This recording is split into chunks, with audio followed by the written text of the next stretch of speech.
Hey there, welcome back to the channel. In this video, I've put together a new collection of interesting stories, so whether you're here to relax, fall asleep, or just listen in the background, this should be a good one. Feel free to let me know where you're listening from and what time it is for you. It's always interesting to see where everyone is tuning in from. Now, let's start with the first story. It is titled, I visited my mom in France after 6 years, thinking she was living comfortably with my brother. But the moment I stepped into his house, I found her on her knees, wiping the floor, aged, exhausted, and terrified to meet my eyes.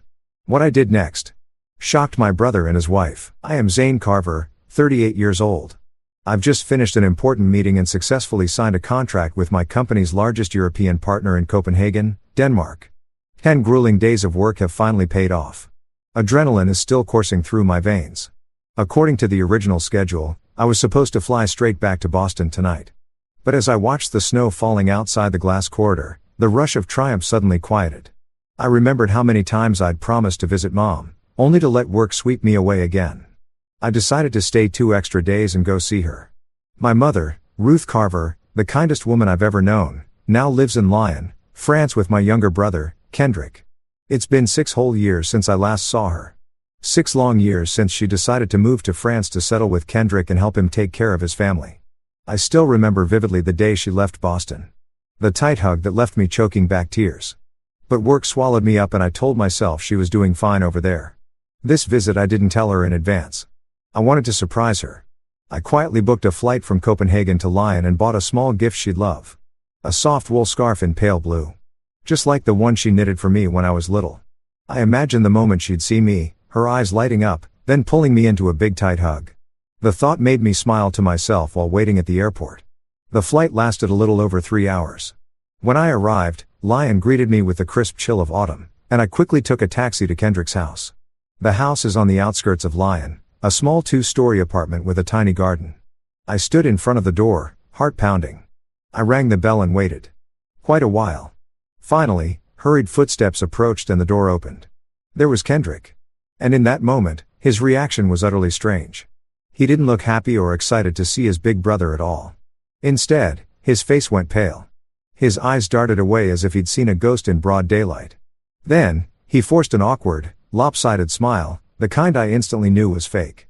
Zane, bro, what are you doing here? Why didn't you tell us you were coming? His voice trembled slightly, nothing like the cocky little brother I used to know. I laughed and clapped him on the shoulder. Surprise, right? I just finished a business trip in Denmark and thought I'd swing by to see you and Mom.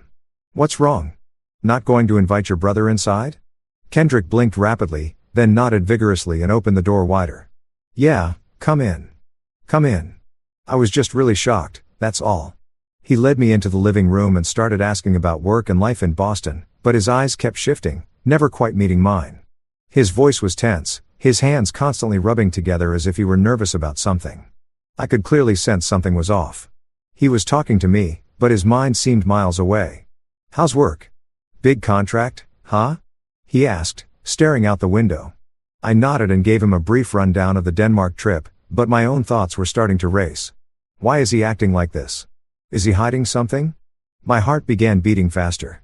An uneasy feeling crept in. Where's Mom? I asked, trying to keep my voice casual.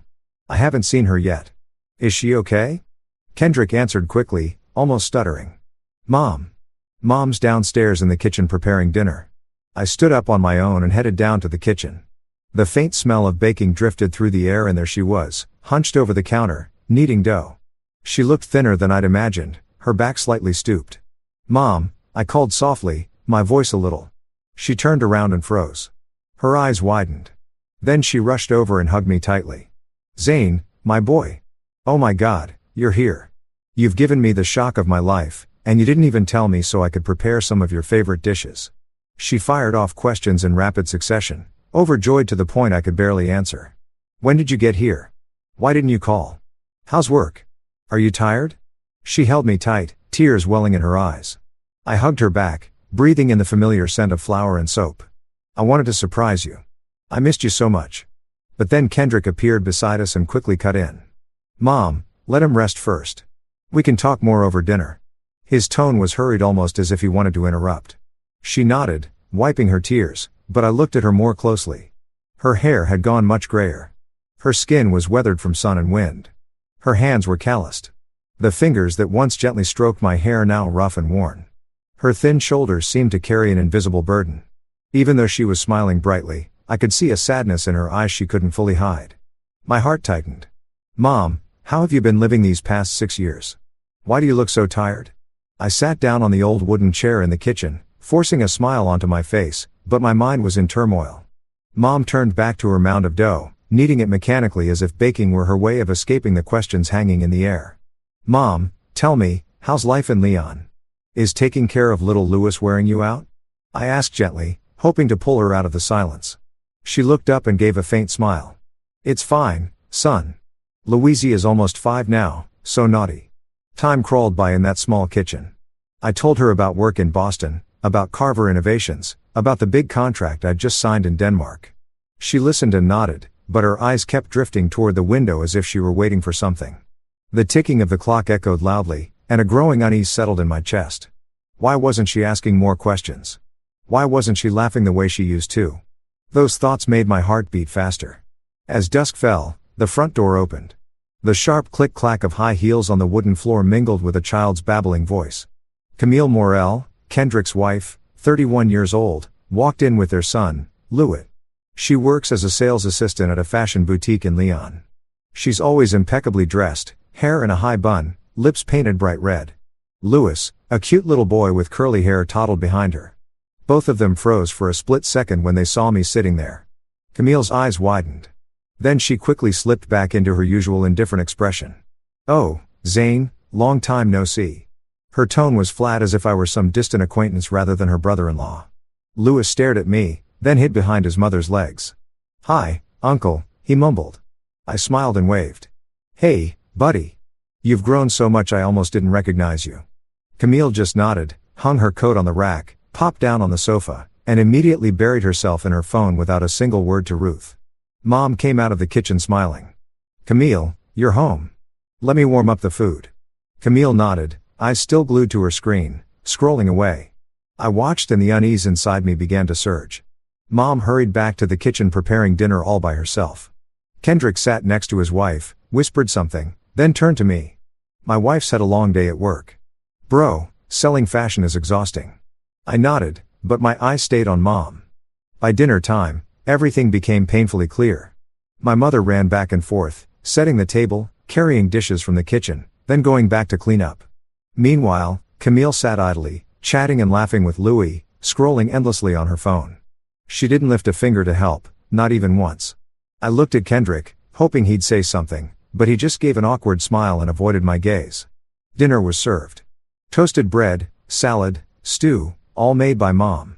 We sat around the table, but the atmosphere was heavy as lead. Mom ate quietly, only answering when I spoke directly to her. "Mom, eat more. You look so thin." She smiled. "I'm fine, honey." But this was nothing like the cheerful, lively mother I remembered. The one who used to be the heart of every family meal, telling jokes that made everyone roar with laughter. Now she was silent, eyes fixed on her plate. Camille was the complete opposite. She kept ordering Mom around. "Mom, could you grab me a glass of water? More napkins, please. Can you feed Louisie for me? He's being fussy." All while she ate with one hand and scrolled through her phone with the other, giggling at the screen. Ruth never complained or pushed back. She simply got up quietly, fetched whatever was asked, fed Louis, then sat back down to eat, as if she'd grown completely used to this rhythm long ago. I watched, heat rising in my face, my heart pounded, blood rushing to my head. Why does she have to do this? Why is Camille treating her like a servant? I tried to stay calm, but I couldn't hold it in any longer. "Camille, put the phone down and take care of your own kid. Mom's trying to eat." My voice came out sharper than I intended, though I was still trying to keep it civil. Camille looked up, gave me a quick annoyed glance, then completely ignored me and went back to scrolling. Kendrick immediately jumped in. Voice apologetic. "Bro, Camille's exhausted from work all day. Mom's home anyway, so it's normal for her to help out a bit." But his eyes darted away. He knew he was lying. Mom gently placed a hand on my shoulder. "It's okay, son. Don't get upset. I like taking care of my kids and grandkids." Her voice trembled slightly, and her smile looked forced. Camille leaned back in her chair, a smug little smirk on her lips, shooting me a challenging glance that clearly said, "Who are you to tell me what to do?" I swallowed my anger, forcing myself to stay calm so I wouldn't ruin the family evening. But inside, the unease was roaring. My heart was racing, cold sweat breaking out. Something was seriously wrong here. Does Mom get treated like this every single day? And Kendrick knows and just lets it happen. Dinner ended in silence. I tried to help Mom clean up, but she shook her head. "Go rest, honey." Camille stood up, dragged Louis off to bath time, and didn't say, "Thank you." Kendrick walked me to the door. "You're flying back tomorrow, right?" he asked, sounding oddly relieved. I nodded, but first hugged Mom goodbye. "Take care of yourself, okay? I'll call more often." She held me tight, tears rolling down her cheeks. "Safe travels, my boy." Then I left, my steps heavy. I checked into a 5-star hotel near the airport, a spacious suite with a glittering view of the city. But I didn't sleep a wink that night. I lay in bed, eyes wide open, staring at the ceiling. My gut was screaming that something was deeply wrong in Kendrick, Camille, and Mom's household. The images spun in my head. Mom rushing around Camille's smug face. Kendrick avoiding my eyes. Why is Mom doing everything? What happened to the money I send every month? Is she living like a maid? The questions hammered at me, twisting my heart. I sat up, opened my laptop, and checked the transfer history. Regular, not a single payment missing. Yet, Mom looked miserable. Anxiety rising, I made a decision. I'm not flying home tomorrow. I'm staying. I'm going to watch and I'm going to find out the truth. The next morning, I packed my bags as planned, called a taxi, and headed to the airport to fly back to the States. Lyon was chilly, a thin fog blanketing the streets. I sat in the back seat, staring out the window, my heart heavy as lead. Last night's dinner kept replaying in my mind. Mom getting up again and again, Camille scrolling indifferently on her phone, Kendrick rubbing his hands nervously. My pulse raced. Cold sweat broke out despite the car heater. Why do I have to leave now? What if something's really wrong? That thought looped endlessly until I could barely breathe. Halfway to the airport, the unease crashed over me like a wave. I couldn't take it anymore. "Stop. Turn around. Back to Lyon," I told the driver urgently. He glanced at me in the rear view mirror and raised an eyebrow. "You sure? We're almost at the airport." I nodded frantically, heart pounding. "Positive. Take me back to the suburbs near the house I visited yesterday." The taxi turned around. Relief and anxiety mixed inside me. I checked into a small guest house just a few hundred meters from Kendrick's place, hidden behind a row of trees. The room was simple, an old wooden bed, but private enough to watch without being noticed. I dropped my bag, pulled the curtain slightly apart, and stared at the street. My heart had never beaten this fast. What am I doing? Stalking my own brother's family. But my gut screamed, "You have too. Mom is suffering and you need proof." I called my assistant in Boston and postponed everything. I need a few more days in France. Don't ask why. Then I sat there waiting, nerves on edge like an amateur detective in a film noir. For the next few days, I watched from a cafe across the street. Every morning at dawn, before the sun was even up, Mom was already awake doing every single household chore from dawn till dusk without a break. I watched her sweep the yard, clean the rooms, wash and hang laundry in the garden, trim the plants, scrub the floors until they shone, cook 3 meals a day, everything alone, never resting. She moved like a machine, backs, slightly bent, calloused hands gripping the broom or pots. My chest itched every time she paused to catch her breath or wipe sweat from her brow. "Mom, why do you have to suffer like this?" I whispered to myself, tears threatening to spill. Childhood memories flooded back. She used to stay up late and wake early for us, too. But back then, she was smiling, full of energy. Now, she was just a shadow worn down by endless labor. What made my blood boil was Camille's attitude when she came home in the late afternoon. Dressed impeccably from the boutique. She'd walk in, and if anything wasn't perfect, dust on the floor, dinner not ready, laundry still damp, she'd immediately scowl, mouth moving angrily, pointing aggressively at Mom. I couldn't hear the words from afar, but I saw her lips curl in rage, eyes glaring, while Mom simply lowered her head and redid the task without a single complaint. Mom would scrub the floor again, rearrange things, or rush back to the kitchen to fix the food. Meek resigned as if this were normal. And Kendrick, he never once defended her. He'd come home, collapse on the sofa, and let his wife berate and order their own mother around with sharp gestures and muttered words. When Camille pointed and shouted, he'd even put a hand on his wife's shoulder to calm her down instead of standing up for Mom. Watching from a distance, I clenched my fists so hard my nails dug into my palms. Blood roaring in my ears. How could he do this? My own flesh and blood brother, letting our mother be treated like a slave just to keep his wife happy. It was crystal clear. Camille treated Mom like a free maid. Never a thank you, only scowls and silent scolding. And Kendrick, with his stupid, spineless loyalty to his wife, always took her side with silent nods, as if he feared losing her more than he loved his own mother. Rage and pain twisted inside me. I wanted to storm in, kick the door down, confront them, and drag Mom back to America that very second. That's enough. You're coming with me. I imagined myself shouting, but I held back. I knew Mom would refuse. She always sacrificed herself. Always tried to keep the peace. It would only make things messier. She might even be angry at me. So I waited, watched, the tension building day by day. Every night back at the guest house, I lay awake, haunted by the image of her bowed head. What do I do? How much longer? On the last day before I planned to leave, I decided to sneak closer for one final look at Mom. Night was falling, Lyon street lights glowing dimly. I hid behind a maple tree, heart thumping like a drum. Inside, the kitchen light was on.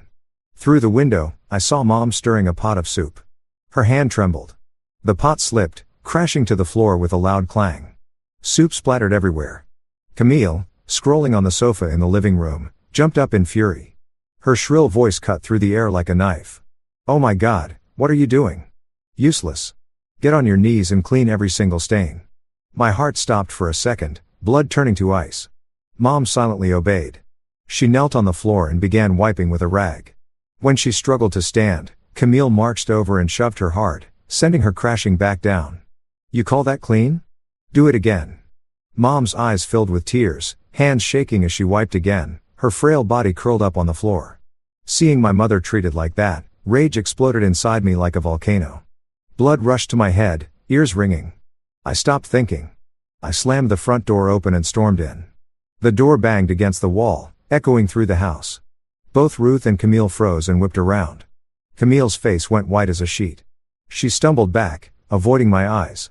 Mom quickly wiped her tears and tried to stand as if nothing had happened, voice trembling. Zane, you haven't left yet? I ignored her and strode straight up to Camille, face hard as stone, voice thundering. You dare lay a hand on my mother? Who the hell do you think you are to push her? Camille stammered, trying to defend herself. No, it wasn't like that. She fell on her own. I was just but her pale, guilty face betrayed her. Her eyes darted everywhere. I was burning with fury. I pointed right in her face. Don't lie. I was watching through the window. I saw everything. You called her useless, made her kneel and clean the floor, then shoved her down. My heart pounded wildly, breath coming in gasps. Hearing the commotion, Kendrick ran downstairs, shocked. Zane, you're still here? But instead of asking what happened, he stepped in front of his wife and snapped, What are you doing? You can't yell at my wife in my house. Camille immediately started crying crocodile tears, playing the victim. Zane, you've misunderstood. I looked at them coldly, voice calm, but razor sharp. I've been watching for days. I've seen Mom treated like a servant, working from morning till night, scolded, ordered around. What just happened crossed every line I can tolerate. I'm taking Mom back to America right now. Mom grabbed my hand, trembling, shaking her head as tears rolled down. No, son. It's not a big deal. I'm used to life here. I want to stay and take care of the kids and grandkids. But I saw the fear in her eyes. Fear of leaving. Fear of breaking the family apart. Not a real desire to stay. I understood everything had gone too far. My heart felt like it was being torn apart. Camille crossed her arms, lifted her chin, and said smugly, Oh, if you think you can take care of her better, go ahead and take her. Good luck with that. A direct challenge. Faced with her insolence, Kendrick just stood there rubbing his hands awkwardly, looking uncomfortable, but saying nothing. I couldn't stand another second. I took Mom's hand and squeezed it tight. Let's go, Mom. You're not staying here anymore. We walked out of Kendrick's house. Behind us, the door slammed shut on Camille's frustrated screams and fake crying. I took Mom to the guest house where I'd been staying, not far away. She was silent the whole way, clutching my hand steps heavy. Once inside the room, I ordered food from a nearby place. Sandwiches, salad, juice, hoping she'd eat something. But she touched nothing.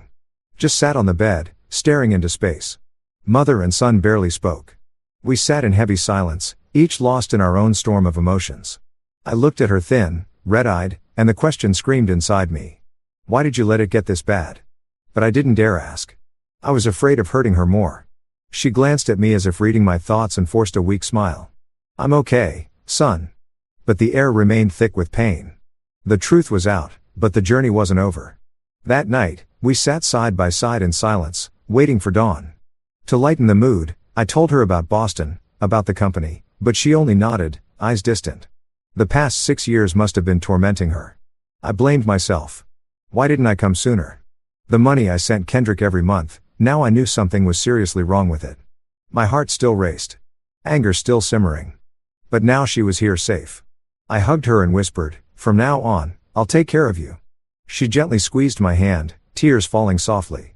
The next morning, sunlight filtered through the thin curtains of the little room in Lyon, softly illuminating the space.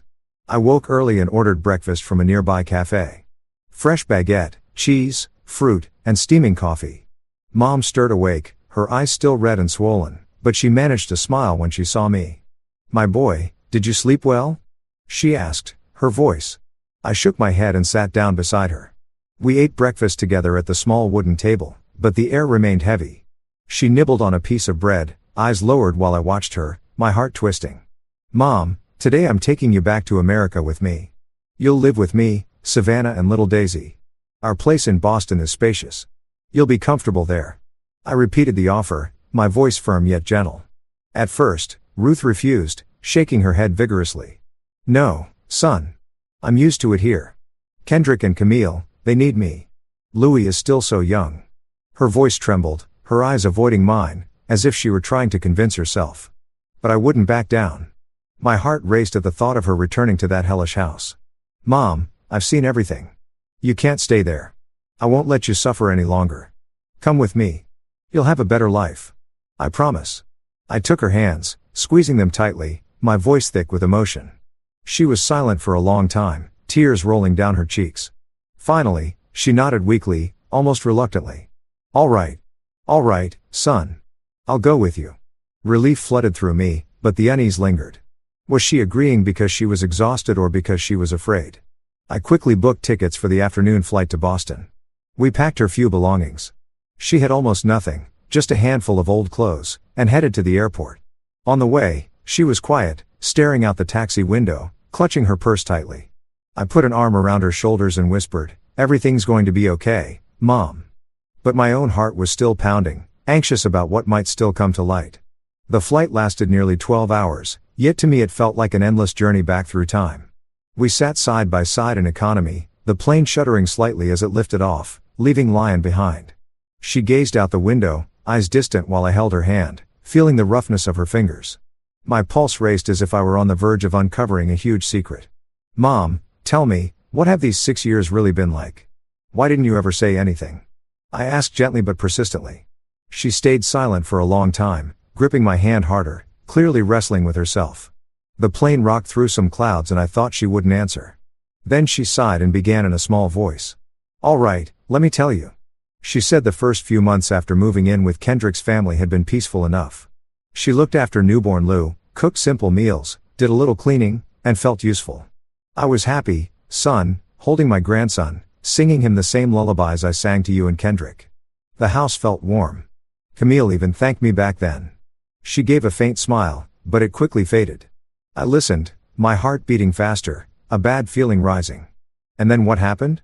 When Camille returned to work after maternity leave, the atmosphere changed. Mom no longer just watched the baby. She had to do everything. Laundry, cleaning, cooking, 3 meals a day, grocery shopping. There was no time to breathe. At first, I thought it was temporary. Camille was busy with work, so I did it gladly. I believed I was helping my son and his family settle in. Her voice shook as she squeezed my hand.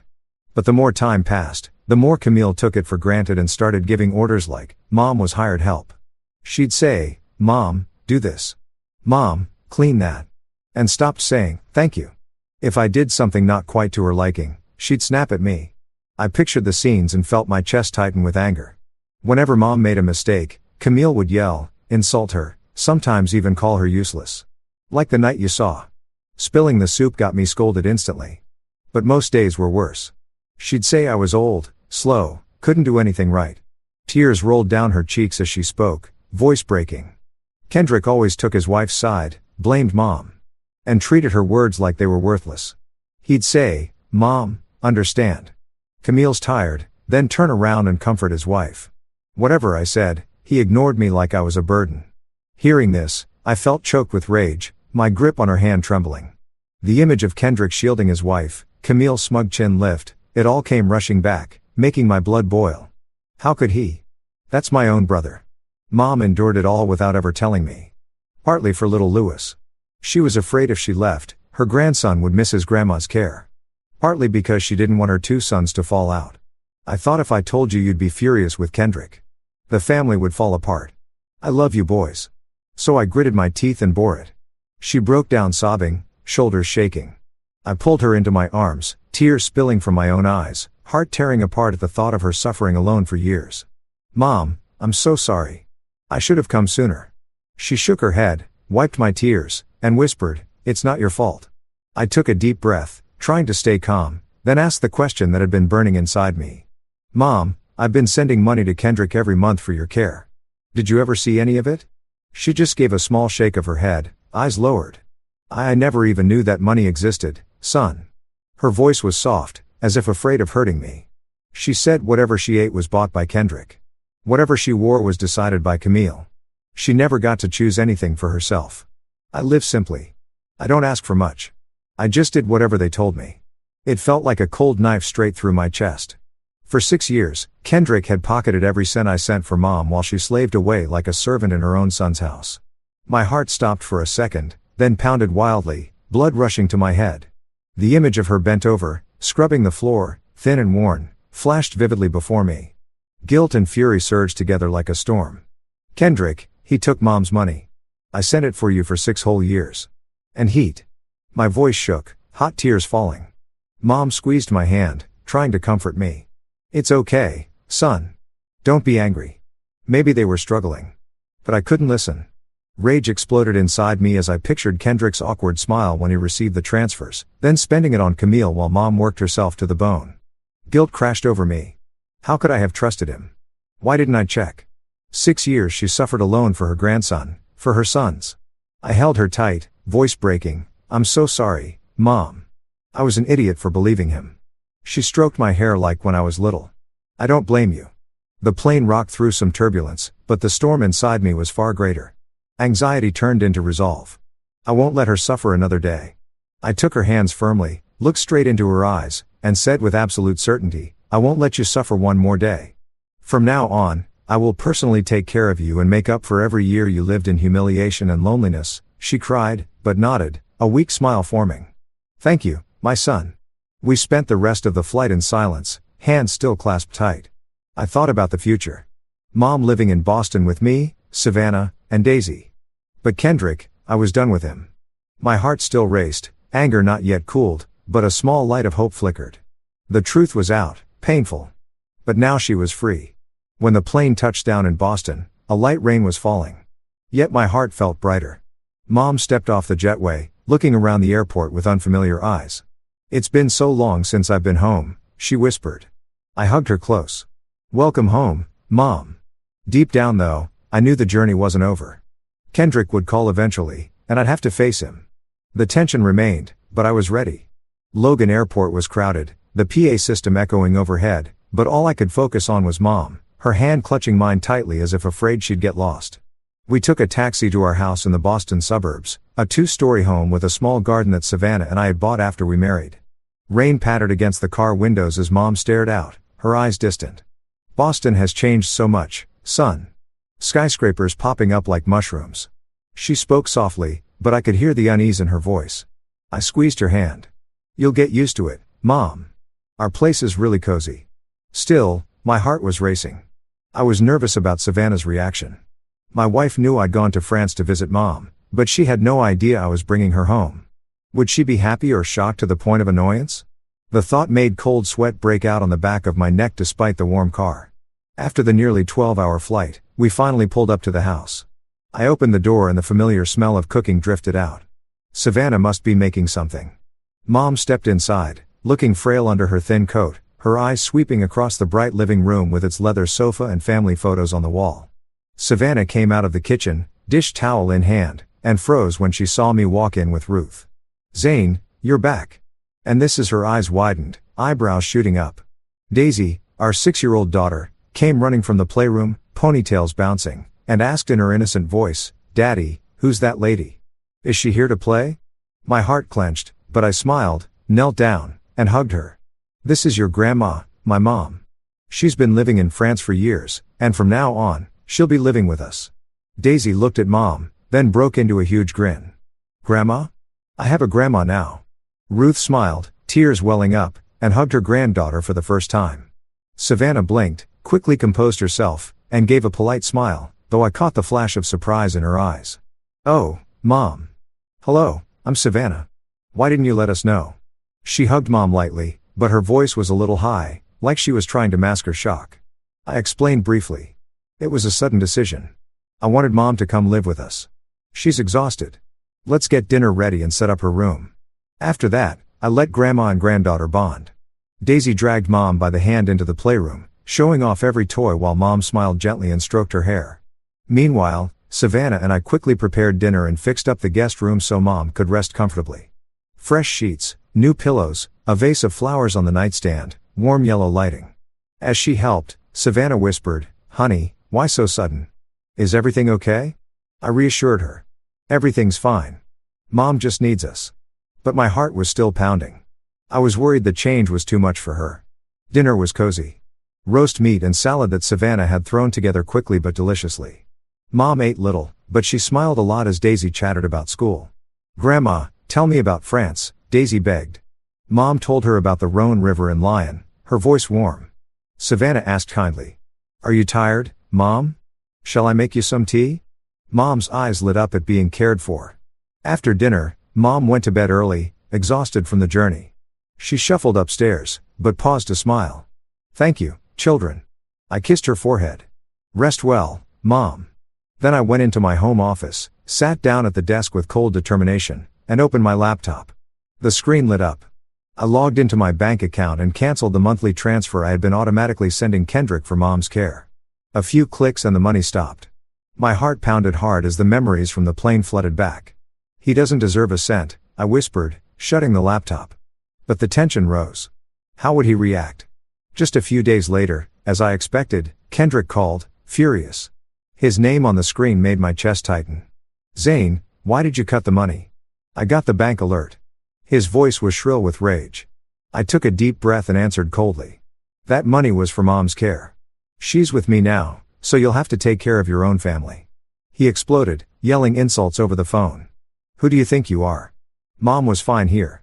You stole her and now you cut us off, you selfish bastard." His words cut like knives, but I hung up decisively, ending all contact in the middle of his helpless fury. The phone buzzed a few more times. I ignored it. My heart raced, anger mixed with relief. It's over. At first, everything went smoothly. Savannah was very attentive to Mom, always asking, "Mom, have you eaten breakfast? Want me to make you a smoothie? Or, are your feet tired? Let me massage them." After years of being mistreated, Mom's eyes brightened whenever Savannah smiled at her. "You have such a good daughter-in-law," she whispered to me. The first few weeks passed gently. Ruth slowly regained her strength. Her face glowed again. She smiled more and she began to resemble the cheerful mother I remembered. She strolled in the garden, cooked simple dishes, and the house felt warmer than ever. Watching them, I felt relief. Maybe everything really would be okay. But then I started noticing subtle changes, like a tiny crack appearing in a wall. Savannah began to get sensitive about Mom's presence. Sometimes she'd seem irritated when Mom tidied the kitchen or moved decorative items. "Honey, Mom rearranged the dishes again. I like them where they were," she whispered one evening, sounding a little annoyed. I brushed it off. It's just her habit from living with Kendrick. But unease started creeping in. A few days later, I came home early from Carver Innovations and overheard Savannah telling Mom not to touch things without asking or give Daisy street snacks. "Mom, please don't give Daisy candy from outside. It's not clean. And leave the decorations where they are. I'm used to it." Her tone was polite but sharp. Mom just nodded quietly. That familiar resigned look on her face that instantly made my heart race. "Yes, I'm sorry," Mom murmured, head bowed. The sight cut me like a knife. It reminded me too much of France. I stepped in. Savannah, she's only trying to help. Don't be so hard on her. Savannah gave an awkward smile. I know, but gradually, Mom withdrew again.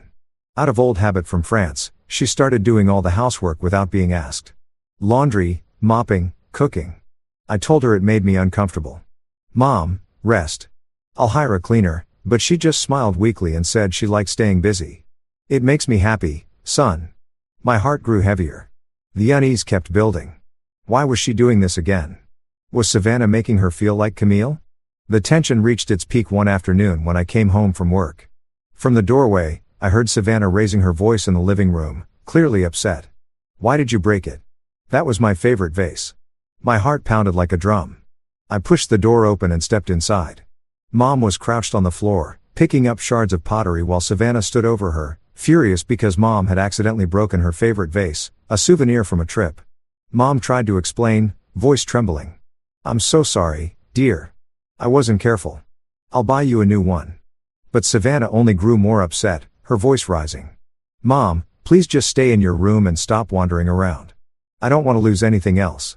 Seeing my frail mother hunched over, hands shaking as she gathered the broken pieces, snapped something inside me. The image of her on her knees scrubbing the floor in France flashed before my eyes, and rage erupted like hellfire. My heart went wild. Blood rushed to my head, vision blurred. I stormed forward, face dark with fury. My eyes were so full of anger that Savannah instinctively stepped back, her face going pale. In that moment of lost control, I raised my hand and slapped my wife across the face.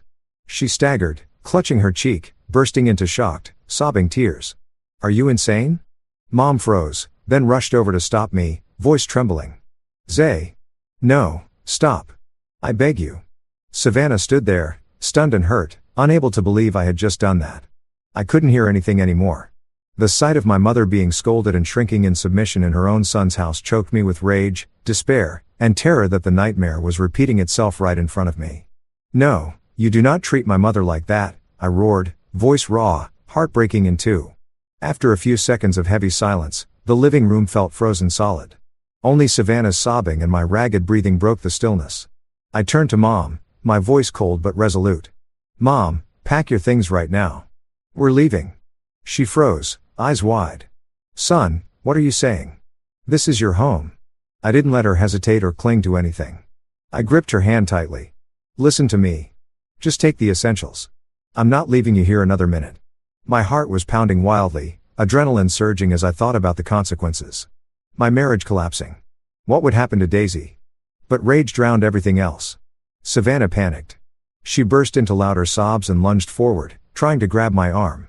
Zane, no. I'm sorry. I didn't mean it. Let's talk, please. Tears streamed down her face, her voice trembling with desperation, but I gently pushed her hands away, colder and more distant than she had ever seen me. The once gentle husband now an icy wall. Enough, Savannah. You crossed the line. My voice was sharp as a blade. My chest itched seeing her collapse, but I didn't stop. Ruth quietly went upstairs, stuffed a few changes of clothes into her old worn bag, eyes red but silent, offering no protest.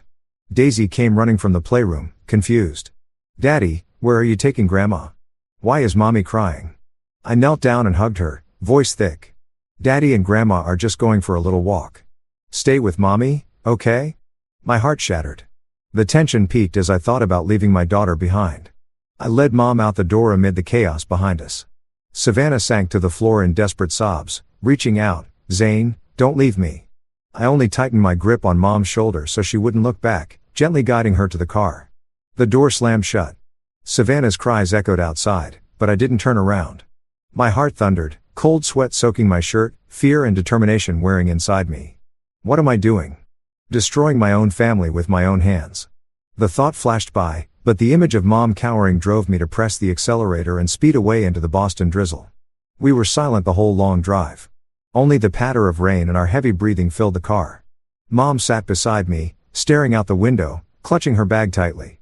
I gripped the steering wheel until my knuckles went white. Mind in turmoil. I quickly booked a small apartment in Somerville through an app. A simple place with a combined living room/kitchen, a double bed, cheap but clean. Once inside, Mom collapsed into a chair, face pale. Son, why did you do this? Your family. I shook my head. Don't worry, Mom. I'll be fine. But my heart raced, dreading what was coming. Savannah would call and I'd have to face it. That first night, Mom tossed and turned, unable to sleep. Guilt gnawed at her. She felt responsible for destroying her son's family. I heard her whisper in the dark. I'm sorry, son. Because of me, you hit your wife and left your home. My chest itched. I sat up and comforted her. It's not your fault. I was protecting you. But she cried quietly, shoulders shaking. I didn't sleep either. I stared at the ceiling for hours, tormenting myself. 6 years Mom had suffered in silence. And now I had let my marriage fall into the abyss. Memories flooded back. Our wedding day. Savannah's radiant smile. Daisy's birth. Pure joy. Now everything was shattered because of my anger. Was I wrong or right? The question spun in my head until dawn, leaving me drenched in sweat. In the days that followed, I tried to create some normalcy. I took Mom shopping for new things, warm clothes, dishes, a few small decorations at a nearby mall. She hesitated. Don't spend so much, son. I smiled. You deserve far better than this. I took her for a checkup at the local hospital. The doctor said she was malnourished and needed rest. I cooked for her, massaged her feet, did everything to make her feel safe and not a burden. You're my family, I told her. My heart warmed when she smiled, but the tension lingered. My phone kept buzzing. Savannah called nonstop, crying and begging me to come home and talk, promising to apologize to Mom and change. Honey, I was wrong. I'll apologize to Mom. I swear I'll change. Daisy misses you so much. Her trembling voice came through the speaker, but I kept my distance, letting everything pass in silence. I need time, I answered coldly and hung up. Each call was a knife to the heart. I kept picturing Daisy. Is she crying, too? But the anger was still stronger. I didn't give in. Life with just the two of us slowly calmed us. Every morning, I went to work at Carver Innovations, meetings, endless busyness. But coming home to Mom waiting with a smile made the day bearable. She stayed home, cooked, cleaned, trying to make the little apartment feel warm so I wouldn't feel the emptiness, the smell of familiar food, the table already set. You're home. I made curry soup like when you were little, she'd say cheerfully. Dinner became our way of making up for 6 lost years. Ruth cautiously told old stories about my and Kendrick's childhood picnics in Boston while I told her about the years she missed. Big contracts, Daisy learning to swim. We laughed but sometimes fell silent when the past came up. The longer we lived together, the happier Mom seemed. She smiled more, though she still lowered her eyes whenever Savannah's name came up. Your wife is a good person. It was all just a misunderstanding, she'd whisper sadly. As for me, I lived in a strange mix of relief for protecting Mom and emptiness from a marriage that had shattered so suddenly and bitterly. Late at night, I sat on the tiny balcony, staring at the city lights, remembering Savannah's arms around me as we slept. Daisy's laughter. Have I lost everything? The thought tightened my chest, leaving me anxious about the future. After several weeks of living apart, one late afternoon when I had just returned home from a long day at work, the doorbell rang. Mom called from the kitchen. Son, someone's here. I opened the door and my heart stopped for a second. There stood Savannah holding Daisy's hand. Her face was haggarded from sleepless nights, cheeks sunken, eyes red and puffy, yet burning with determination as though she had rehearsed this confrontation for hours. Little Daisy, her hair in bouncy ponytails, looked up at me with those big round eyes. Daddy? Savannah's voice trembled. Zane, may we come in? I need to talk to you. I stood frozen, old anger surging alongside a flood of longing. Finally, I stepped aside reluctantly. Come in. My tone was cold, but my heart raced as Daisy immediately dashed forward and threw her arms around Grandma, who had just emerged from the kitchen. The moment Daisy spotted her, she hugged her tight. The heavy atmosphere in the room instantly softened.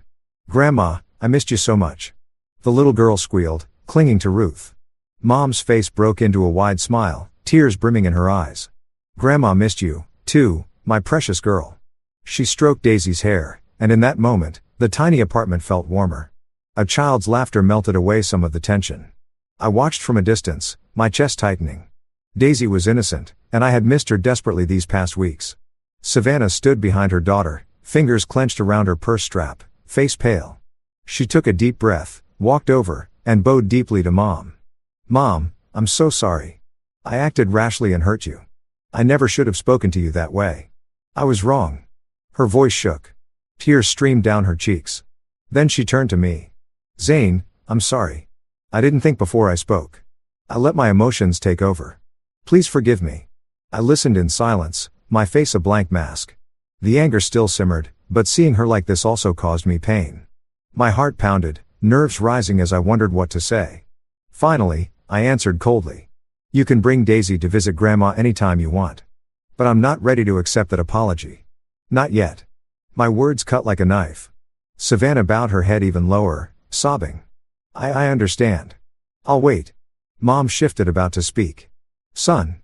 But when she saw the hardness in my eyes, she quietly fell silent, not wanting to hurt me again.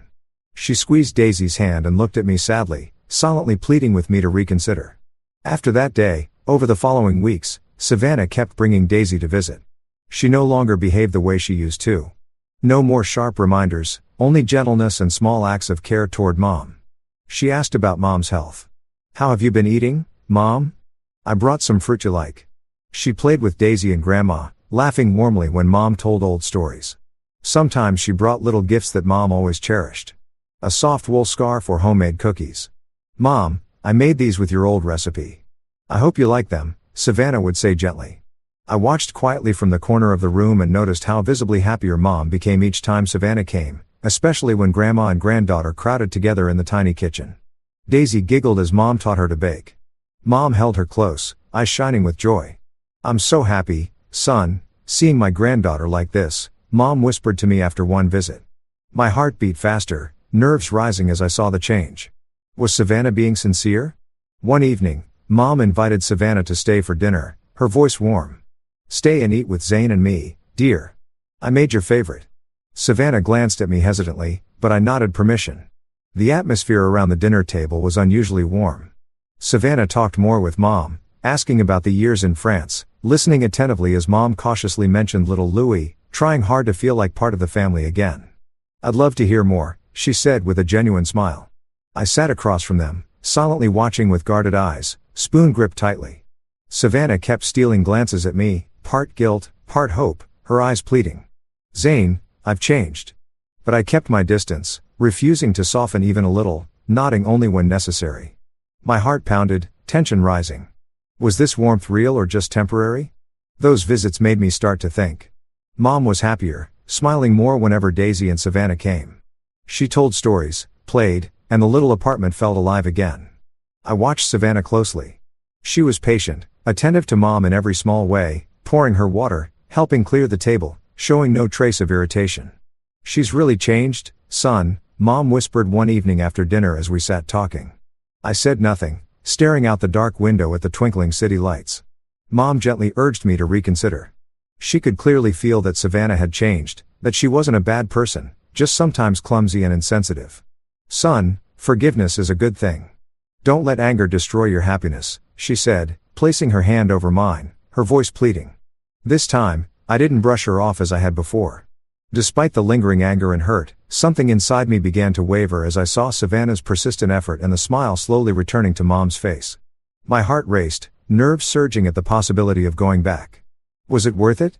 Could the nightmare repeat itself? I remembered the happy years with Savannah. Our trips together, falling asleep in each other's arms the day Daisy was born. Now she was trying so hard, bringing Daisy every week, apologizing sincerely. Maybe Mom is right. Maybe I should open my heart and forgive, I thought to myself. Those days, the little apartment in Somerville gradually became more familiar. Yet the air still carried a lingering heaviness, as if waiting for a storm to break. Mom began to settle in. She'd wake early to brew coffee for me, tell old stories in her warm voice, and I tried to respond with tales from Carver innovations, new contracts, stressful meetings. But every evening as we sat at the small dining table, I felt the emptiness keenly, no Daisy's bright laughter, no Savannah across from me with her tired smile after a long day. Mom noticed. She gently advised. Son, life isn't always perfect, but family is about forgiveness. I nodded. Yet my heart remained tangled, anxious about what might come next. Kendrick stayed silent from across the ocean. No calls, no messages. He was probably struggling with the consequences of his own actions or plotting something. I knew my brother. He wasn't the type to give up easily. One chilly weekend afternoon in Boston with golden leaves drifting past the window. I was sitting in the living room reading the paper while Mom knitted quietly in the kitchen. Suddenly, there was frantic knocking at the door. Who is it? "Son?" Mom called, her voice trembling slightly. I stood, walked over, and opened the door. Time froze. Kendrick burst in face ash and eyes bloodshot and collapsed to his knees right in front of Mom as she stepped out of the kitchen. His voice broke. "Mom, I'm sorry. Please forgive me." I stood stunned, staring at my brother. Kendrick looked painfully thin. Clothes wrinkled as if he hadn't changed in days, eyes hollow. The old arrogance, the forced smiles, the evasive glances when I had visited Lion was completely gone. All that remained was a broken man crushed by life. He clutched Mom's legs, tears streaming down his face, voice shaking. "Mom, everything fell apart the day you left France. I lost my job. They fired me for lack of focus. Debts piled up from loans Camille forced me to take. The bank foreclosed on the house. We had to move into a cheap motel. And Camille, she filed for divorce, took Louis, and left, calling me useless, saying I couldn't provide for the family." He looked up at Mom, voice cracking. I nearly broke down completely. "Mom, I've lost everything. The only thing I want now is your forgiveness and my brother's help. Zane, please help me." Mom's eyes filled with tears. Maternal instinct made her reach out instantly, hands trembling. "My boy, stand up." But when she caught my hard, angry, disappointed stare, she froze, hand pulling back, afraid to act too quickly. She stood there, shoulders shaking, tears rolling down her cheeks, her heart clearly torn between love for her son and fear of hurting me again. I looked at the man kneeling before me. No longer the rebellious little brother who used to give awkward smiles and avoid my eyes and Lion, but a man who had driven himself into the abyss through greed and selfishness. For 6 years, he took the money I sent, spent it on himself, and let Mom live like a servant. And now he came crawling back, begging. My heart pounded, nerves and rage surging together.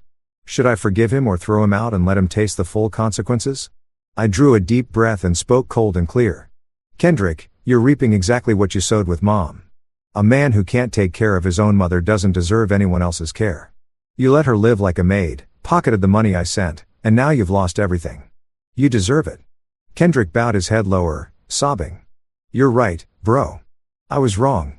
I regret it so much." I declared that I couldn't help someone who had treated our mother like a servant and shown no gratitude, and told him to leave before things got worse. "Get out, Kendrick. I can't help you. Don't come back." Mom immediately stopped me, grabbing my arm tightly, pleading that Kendrick was still my brother, still blood. And if he truly recognized his mistakes, he deserved a chance to stand up again. "Son, he's your brother. Flesh and blood. He's bowed his head already. Give him a chance. Don't let our family fall apart any further." Her voice shook, tears streaming, hand gripping mine, as if terrified that letting go would lose everything. I stood silent for a long moment, watching Mom tremble with fear that the family would shatter once more. The resolve inside me slowly gave way to compassion and respect for her. She had endured 6 years of suffering just to keep her sons from fighting.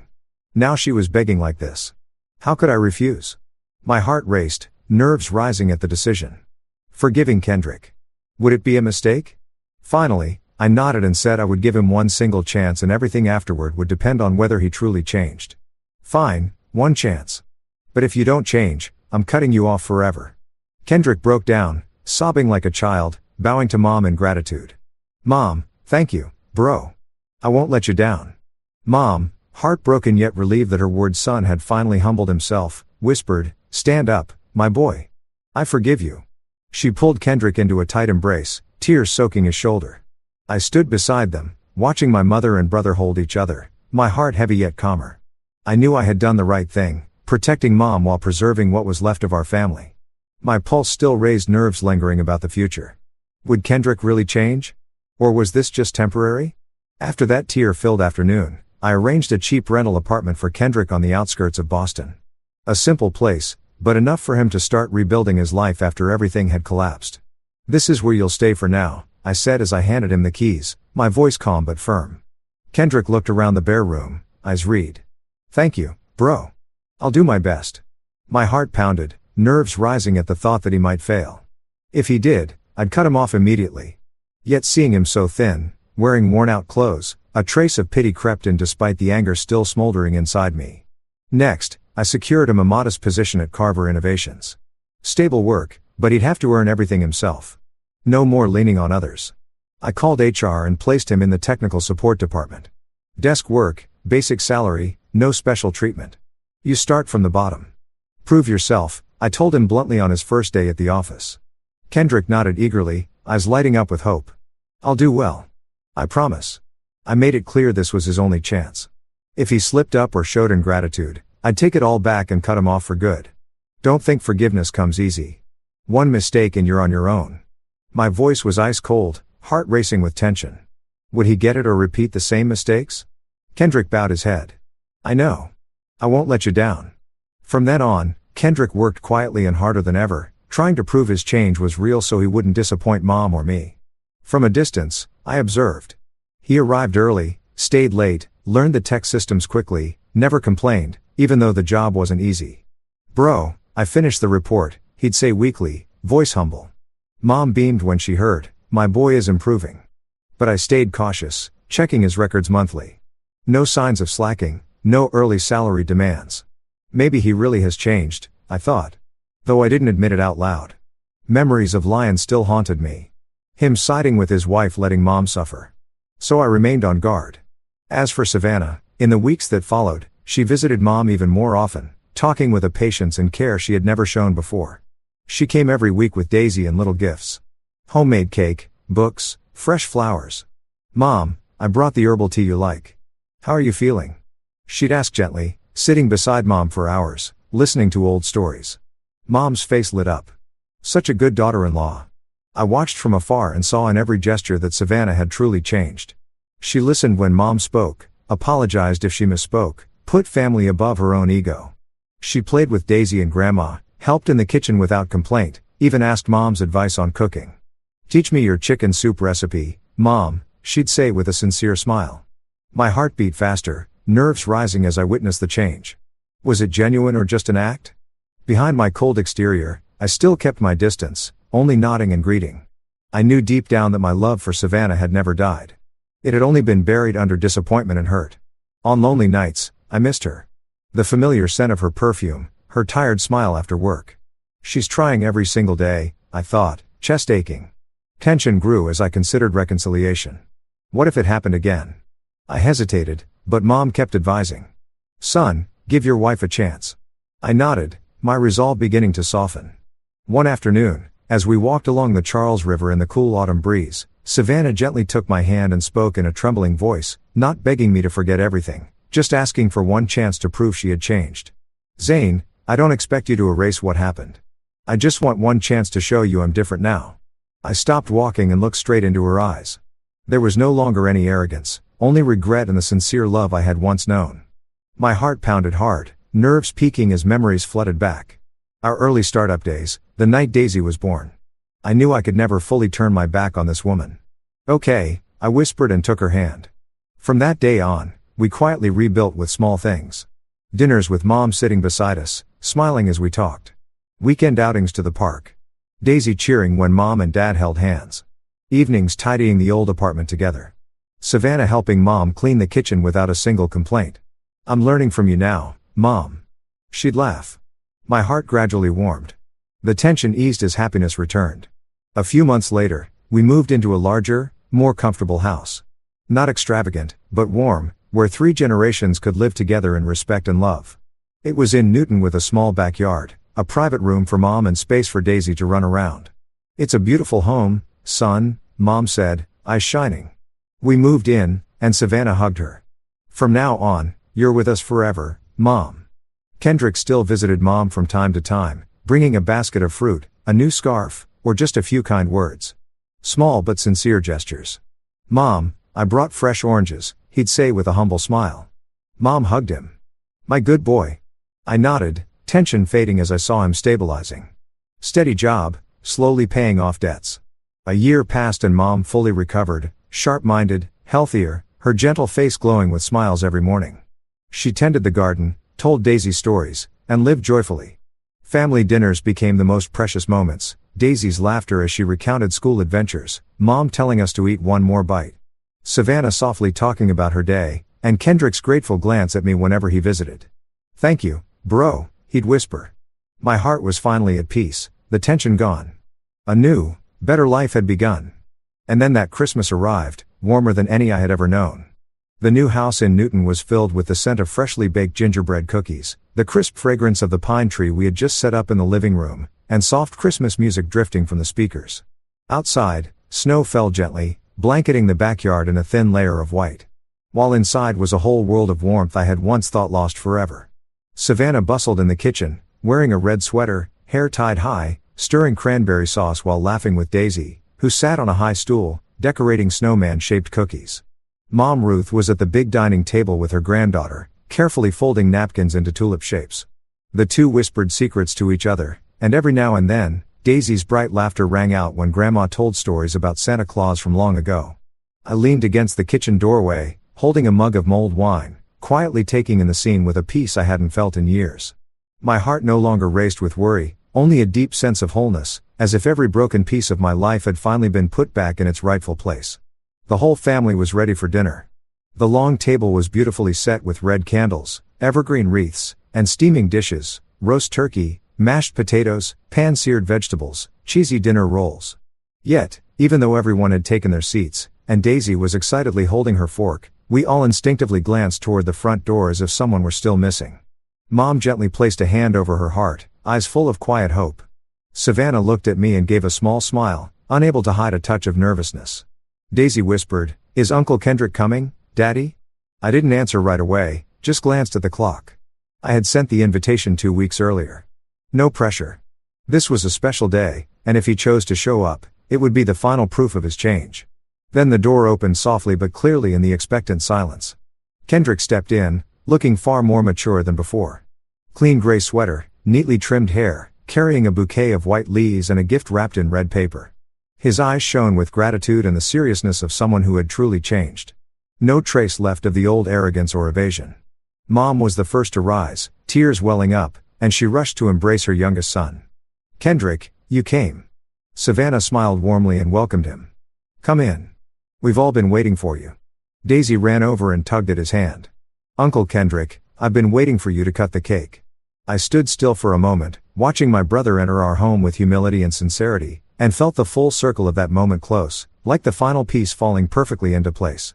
The Christmas dinner unfolded in a joy I had never dared dream of. Laughter filled the house as Daisy told stories of Santa getting lost as Mom recalled our very first Christmas in Boston. "You two fought over the candy canes on the tree so badly you nearly came to blows." And this time Kendrick laughed openly, no longer dodging the past, even adding his own memory. "I remember you hid all the candy in your stocking and Mom had to fish it out and split it fairly." Savannah poured wine for everyone, her eyes sparkling when they met mine. Food was shared.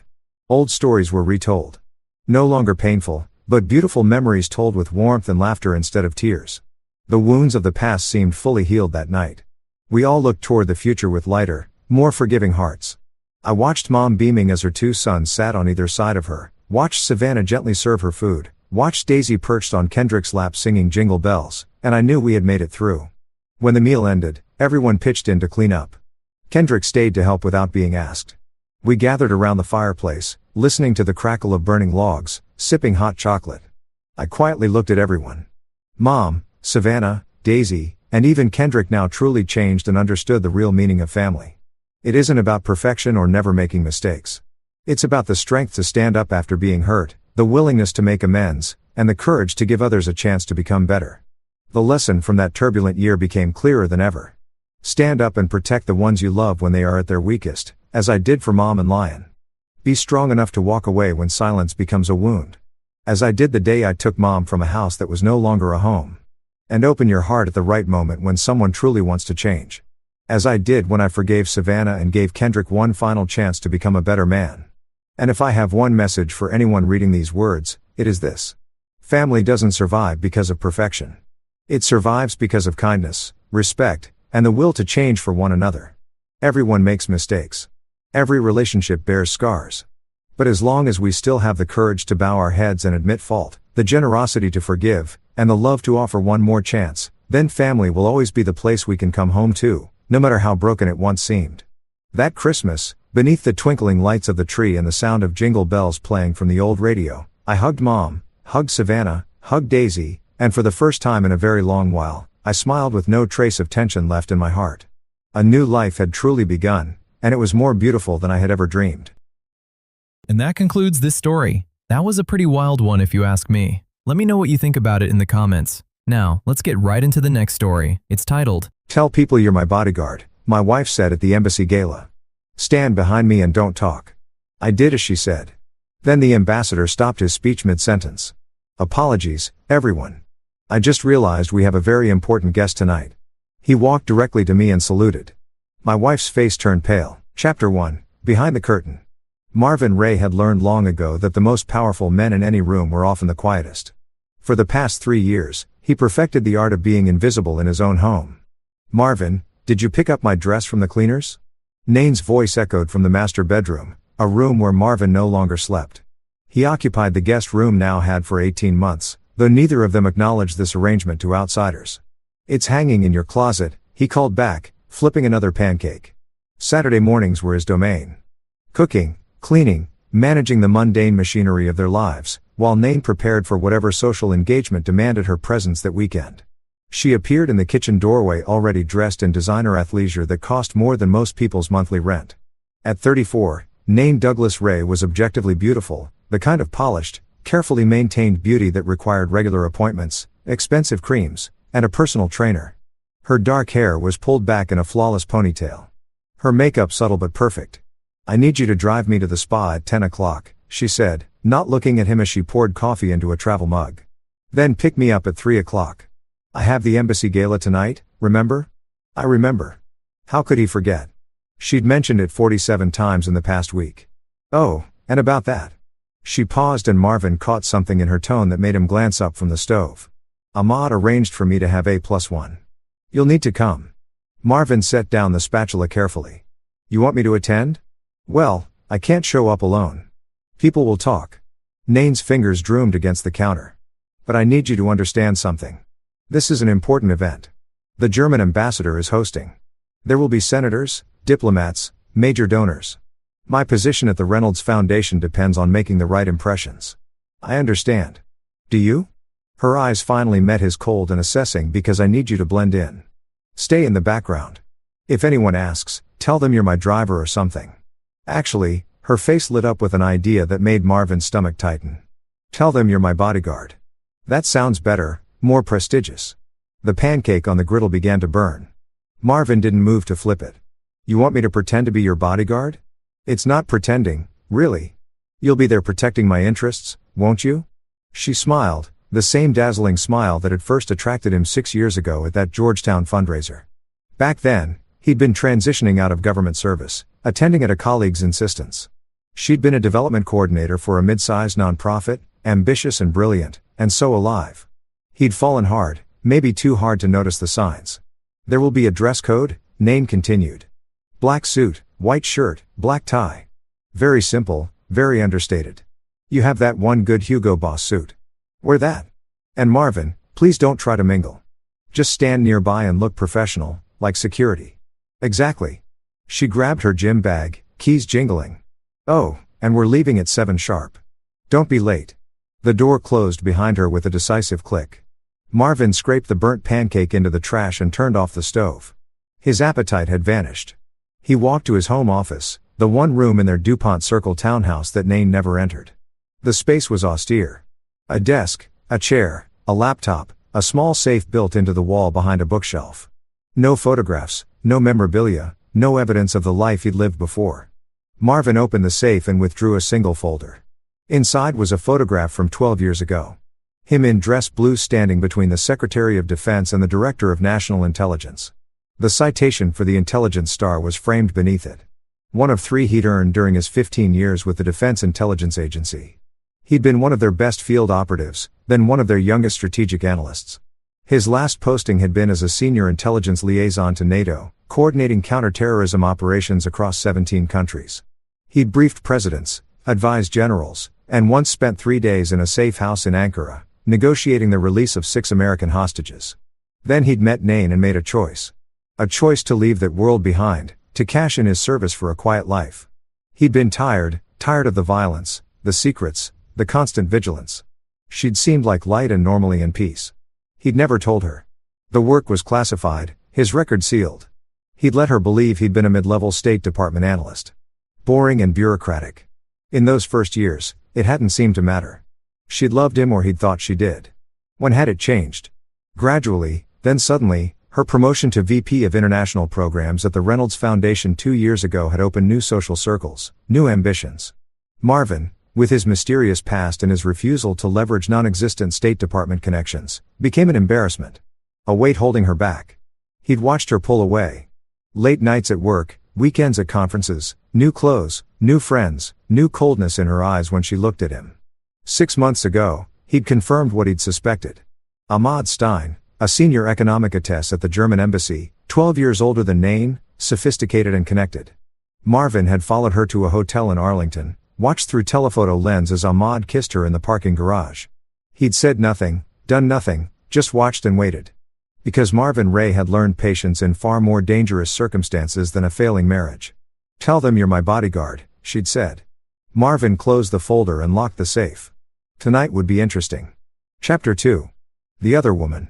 The Wolfgang Schaefer Gallery in Georgetown was hosting a private preview and Nain Douglas Ray was in her element. She moved through the crowd with practiced grace. Champagne in hand, her emerald dress catching the light with every turn. "The installation is fascinating," she told Congressman Mitchell Robbins, gesturing at the abstract sculpture dominating the room's center. "The artist is exploring post-colonial identity through Deconstructed." She'd memorized the gallery notes in the car. It didn't matter that she found the sculpture ugly and pretentious. What mattered was that Robbins was on the House Appropriations Committee and his wife sat on 2 foundation boards. Nain darling Phoebe Summers descended with air kisses, her blonde hair styled in perfect waves. Phoebe was her closest friend, though friend was perhaps too strong a word for their relationship. They were allies, partners in social climbing, each using the other to access better circles. "I heard about tonight," Phoebe whispered once they'd separated from Robbins. "Ahmad got you an invitation." "That's huge." "It's nothing," Nain said, but she couldn't quite suppress her smile. The German ambassador's annual gala was legendary. A small exclusive event where real power congregated.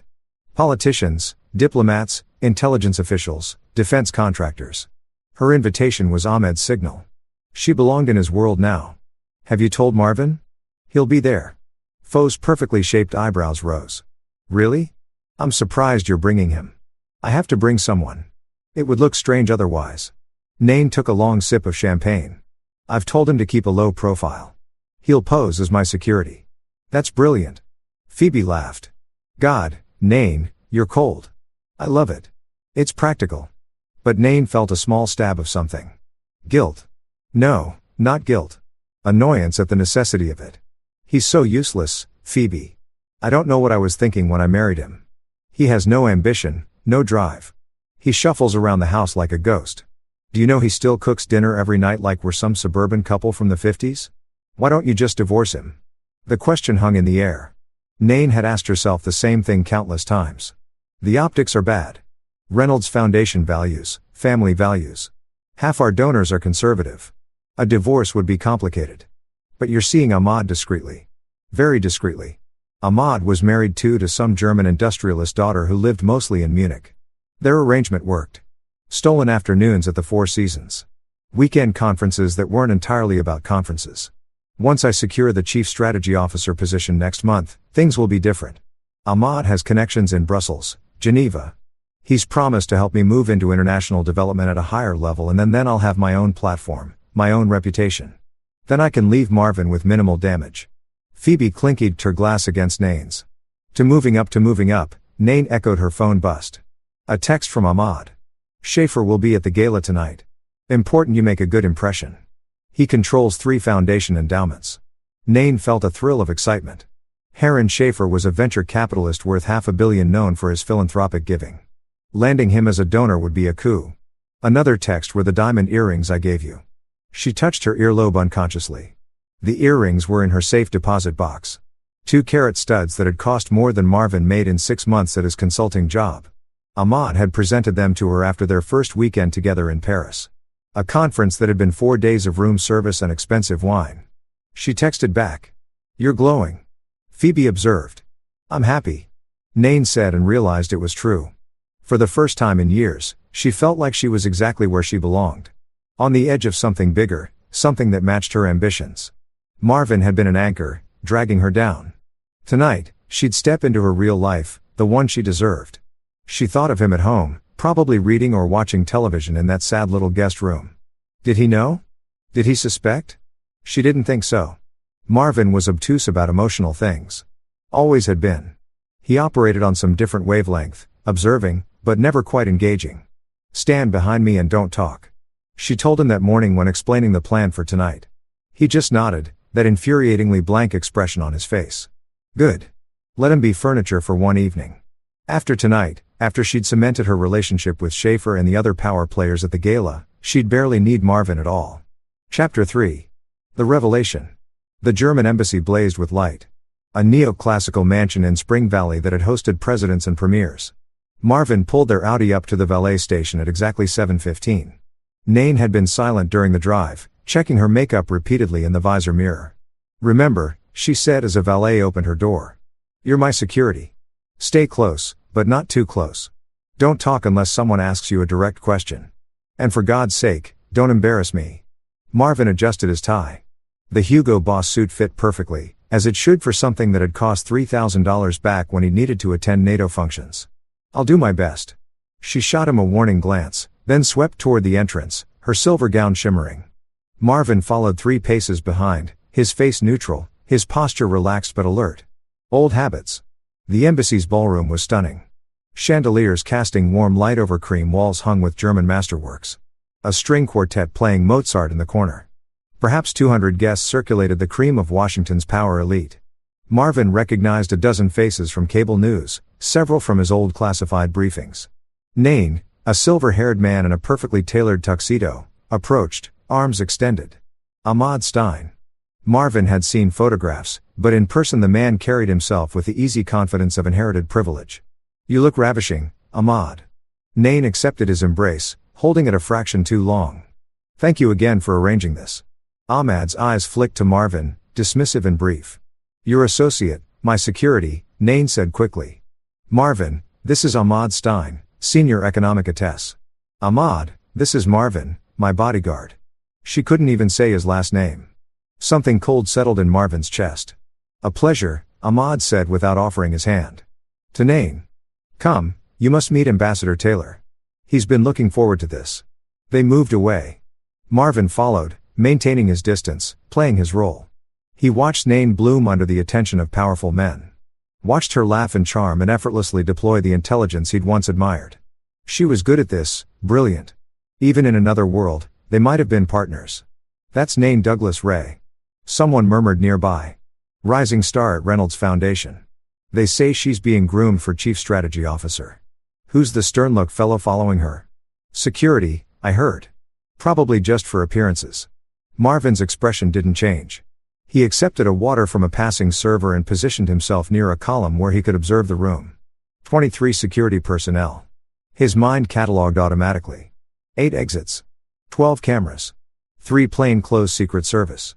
Someone very important was in attendance. Marvin Ray. The voice came from behind him. Marvin turned to find a man in his 60s, barrel-chested with iron gray hair and sharp blue eyes. Dallas Stone. They'd worked together on 3 operations, the last one in Istanbul 7 years ago. Dallas, Marvin said quietly. Didn't expect to see you here. Massey security consultant these days. Boring as hell compared to the old days, Dallas clasped his shoulder. What are you doing here? Last I heard, you'd gone completely dark. Domestic bliss and all that. Something like that. Dallas followed Marvin's gaze to where Nain stood in a circle of diplomats, laughing at something Ahmad had said. That's your wife. Yes. Oh. Dallas read the situation instantly. He'd always been perceptive. I'm sorry, brother. Don't be. I knew what I was walking into tonight. Did you? Dallas's voice dropped lower. Because you should know Ahmad Stein isn't just a diplomat. German Federal Intelligence Service flagged him 6 months ago. Nothing confirmed, but there are questions about his finances. Money moving through unusual channels. We think he might be facilitating something, though we haven't nailed down what. Marvin's attention sharpened. Is he dangerous? Probably not physically, but he's dirty somehow. Bad news for anyone close to him. Dallas paused. Including your wife. Before Marvin could respond, a stir rippled through the crowd. The string quartet fell silent. Ambassador Robert Taylor, distinguished in his dress uniform, stepped to the center of the ballroom with a microphone. Ladies and gentlemen, thank you for joining us this evening. Taylor began, his voice carrying easily across the space. Tonight, we celebrate the enduring friendship between Germany and the United States and honor those who work tirelessly to maintain. Marvin half listened, his mind processing what Dallas had told him. Ahmad Stein, dirty money, Nain in the middle of it. This was worse than a simple affair. And I must apologize, Ambassador Taylor said, his tone shifting. I've just realized we have a very important guest in attendance tonight, and I would be remiss not to acknowledge him. The ambassador's eyes swept the room and locked onto Marvin. Ladies and gentlemen, it is my genuine honor to recognize the presence of Marvin Ray. The room went silent. 200 faces turned toward him. Marvin felt Nain stare like a laser, saw her face drain of color across the ballroom. Ambassador Taylor walked directly to him, and before Marvin could speak, the ambassador saluted a formal military salute that demanded Marvin return it on instinct. Sir Taylor said, I had the privilege of serving under your strategic guidance during the 2019 Baltic exercises. Your intel probably saved 30 lives, including mine. The room erupted in murmurs.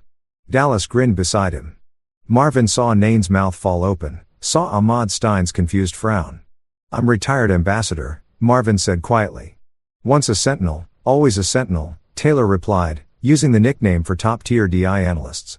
Ladies and gentlemen, allow me to properly introduce Marvin Ray. Colonel Ray served 15 years with the Defense Intelligence Agency, earning 3 intelligence stars and the Defense Superior Service Medal. He was one of our finest strategic analysts and field coordinators. Instrumental in over 40 successful operations across 17 countries. His work has been classified for obvious reasons, but those of us who know. Sir, thank you for your service. The applause was thunderous.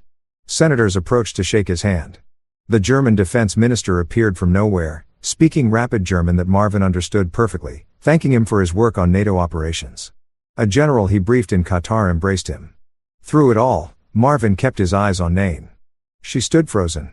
The glass of champagne trembling in her hand. Ahmad had taken a step away from her, his expression calculating and cold. Around them, people whispered and stared. Phoebe Summers, standing beside Nain, looked between them with dawning horror. You told me to tell people I was your bodyguard. Marvin said when he finally reached Nain's side, his voice too quiet for others to hear. I did what you asked. You were a colonel? Nain's voice shook. Defense intelligence. You told me you were a mid-level analyst for state. You never asked for details. I couldn't share them anyway. Classified. He watched her try to process this. Watched her social calculations running behind her eyes. But you're right about one thing. I have been protecting you, just not the way you thought. Ahmad materialized. His charm turned to ice. Nain, darling, perhaps we should discuss. Mr. Stein, Marvin said pleasantly. Or should I say Herr Stein? I wonder what the Federal Intelligence Service would make of your little money laundering operation through the Schaefer Gallery. Did you think no one was watching? Ahmed's face went white. I don't know what. Harlan Schaefer's gallery isn't just showing art. It's a front for moving untraceable funds into U.S. political campaigns. You've been facilitating it through your diplomatic immunity. Marvin's voice remained conversational, but his eyes were steel. I've known for 3 months. I have documentation, bank records, encrypted communications, everything. You're bluffing. Ahmad hissed. I spent 15 years hunting people smarter than you. Try me. Nain's champagne glass slipped from her fingers, shattering on the marble floor. Heads turned. Ambassador Taylor started toward them, concern on his face. Marvin leaned close to Nain, close enough that only she could hear. You wanted me to be your bodyguard. I've been protecting you from yourself. But that ends tonight. He turned and walked away, leaving his wife standing in the wreckage of her carefully constructed world. The war had begun. Chapter 4. Dismantling the facade. Marvin didn't go home that night. He drove to a small apartment in Alexandria he'd kept under his old security clearance. A bullet hole Nain didn't know existed. Inside, he opened his laptop and began typing. The first email went to Dallas Stone. Need to talk. Secure line tomorrow. The second went to an old colleague at the Treasury Department's Financial Crimes Enforcement Network. Remember Istanbul? I'm cashing in that favor. Need deep background on Ahmad Stein and Harlan Schaefer. Suspected money laundering through art sales. The third surprisingly went to his lawyer. Draft divorce papers grounds adultery. Need them ready but not filed yet. By dawn responses had come in. Dallas would meet him at noon. Treasury was already investigating Schaefer. Marvin's intel would accelerate their timeline. The lawyer had questions but would comply. Marvin showered, changed into jeans and a sweater, and felt something he hadn't felt in years. Purpose. His phone buzzed constantly. Name. 23 calls, 14 texts. He read the first few. How could you humiliate me like that? Everyone is talking about this. Where are you? We need to talk right now. This is insane. You've ruined everything. Nothing about being sorry. Nothing about Ahmad. Just anger that her plans had been disrupted. One text from a number he didn't recognize. Mr. Ray, this is Phoebe Summers. We should talk. I know things about Nain you need to hear. Interesting. Rats abandoning ship. By 10 a.m., Marvin was at a coffee shop in Old Town, meeting with his lawyer, Scotty Singh, a razor-sharp litigator who'd once helped Marvin untangle a classified legal mess involving a foreign asset. Your wife is calling my office non-stop, Scotty said, sliding papers across the table. She wants to know why you've engaged divorce counsel. Did you tell her? Attorney-client privilege. I told her nothing. Scotty tapped the documents. But Marvin, you need to understand if this goes to court, everything comes out. Your service record, her affair, all of it. Are you prepared for that? I've been prepared for 3 years. Marvin signed the first page. This marriage has been over for a long time. I just needed her to realize it first. She's going to fight dirty. She doesn't know what dirty is. Scotty smiled. I forgot who I was dealing with. So, what's the play?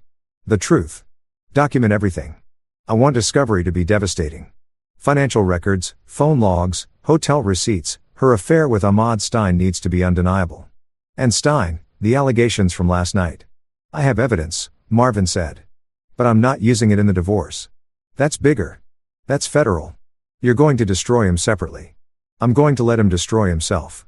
I'm just going to make sure the right people are watching when he does. At noon, Marvin met Dallas at a secure facility near Fort Belvois. Inside a SEF, sensitive compartmented information facility. They could talk freely. You stirred up a hornet's nest last night, Dallas said, pulling up files on a computer screen. Half the intelligence community is buzzing. The Sentinel returns and all that. Some people are very interested in why you came out of retirement. I didn't come out of retirement. I defended myself at a party. Sure. Dallas didn't look convinced. So, let's talk about Ahmad Stein. We've had him on our radar for 8 months. The man's a mid-level economic AITAH, but he's living way above his means. Penthouse in Roslyn art collection worth millions. Expensive mistress. My wife. Sorry, man. Dallas pulled up a photo of the Schaefer Gallery. This is where it gets interesting. Harlan Schaefer runs a legitimate gallery, but we think it's a sophisticated layering operation. Here's how it works. Foreign money comes in to purchase art at inflated prices. The art never moves, or it moves in circles between shell corporations. The money gets cleaned, then donated to political campaigns as American funds. It's technically legal because it's so layered. But Stein is facilitating. We think he's the connection point. He has diplomatic immunity. Can move money across borders without scrutiny. He introduces wealthy foreign nationals to Schaefer. They buy art. Money gets cleaned. Politicians get funded. Everyone's happy except the American people who don't know their elections are being bought. Marvin studied the screen. You have proof. Circumstantial. Nothing that would hold up in court. Stein's smart. He uses encrypted apps. Never puts anything in writing. Always has plausible deniability. What if someone could get inside? Dallas looked at him sharply. Inside where? Schaefer's operation. Someone they trust. Someone with a reason to need money laundering. Are you suggesting what I think you're suggesting? Marvin smiled for the first time in days. I'm a recently exposed intelligence officer whose marriage just imploded publicly. I'd be angry, vindictive, maybe looking for ways to monetize my skills and connections. Maybe willing to bend some rules. Jesus, Marvin, you want to pose as a corrupt ex-spook? It's the perfect cover. Schaefer and Stein know I have secrets, access, knowledge. They're probably terrified of what I might do. But if I come to them, if I make them think I'm looking for a payday, they'll bring me in. People like them always think everyone's as dirty as they are. This is incredibly dangerous. I've done worse for less. Dallas leaned back, thinking it would have to be unofficial. We can't sanction an operation like this. If it goes sideways, I'm a private citizen acting on my own. Treasury and FBI can use what I find, but I'm not an agent. I'm just a very pissed off ex-husband who happens to have skills.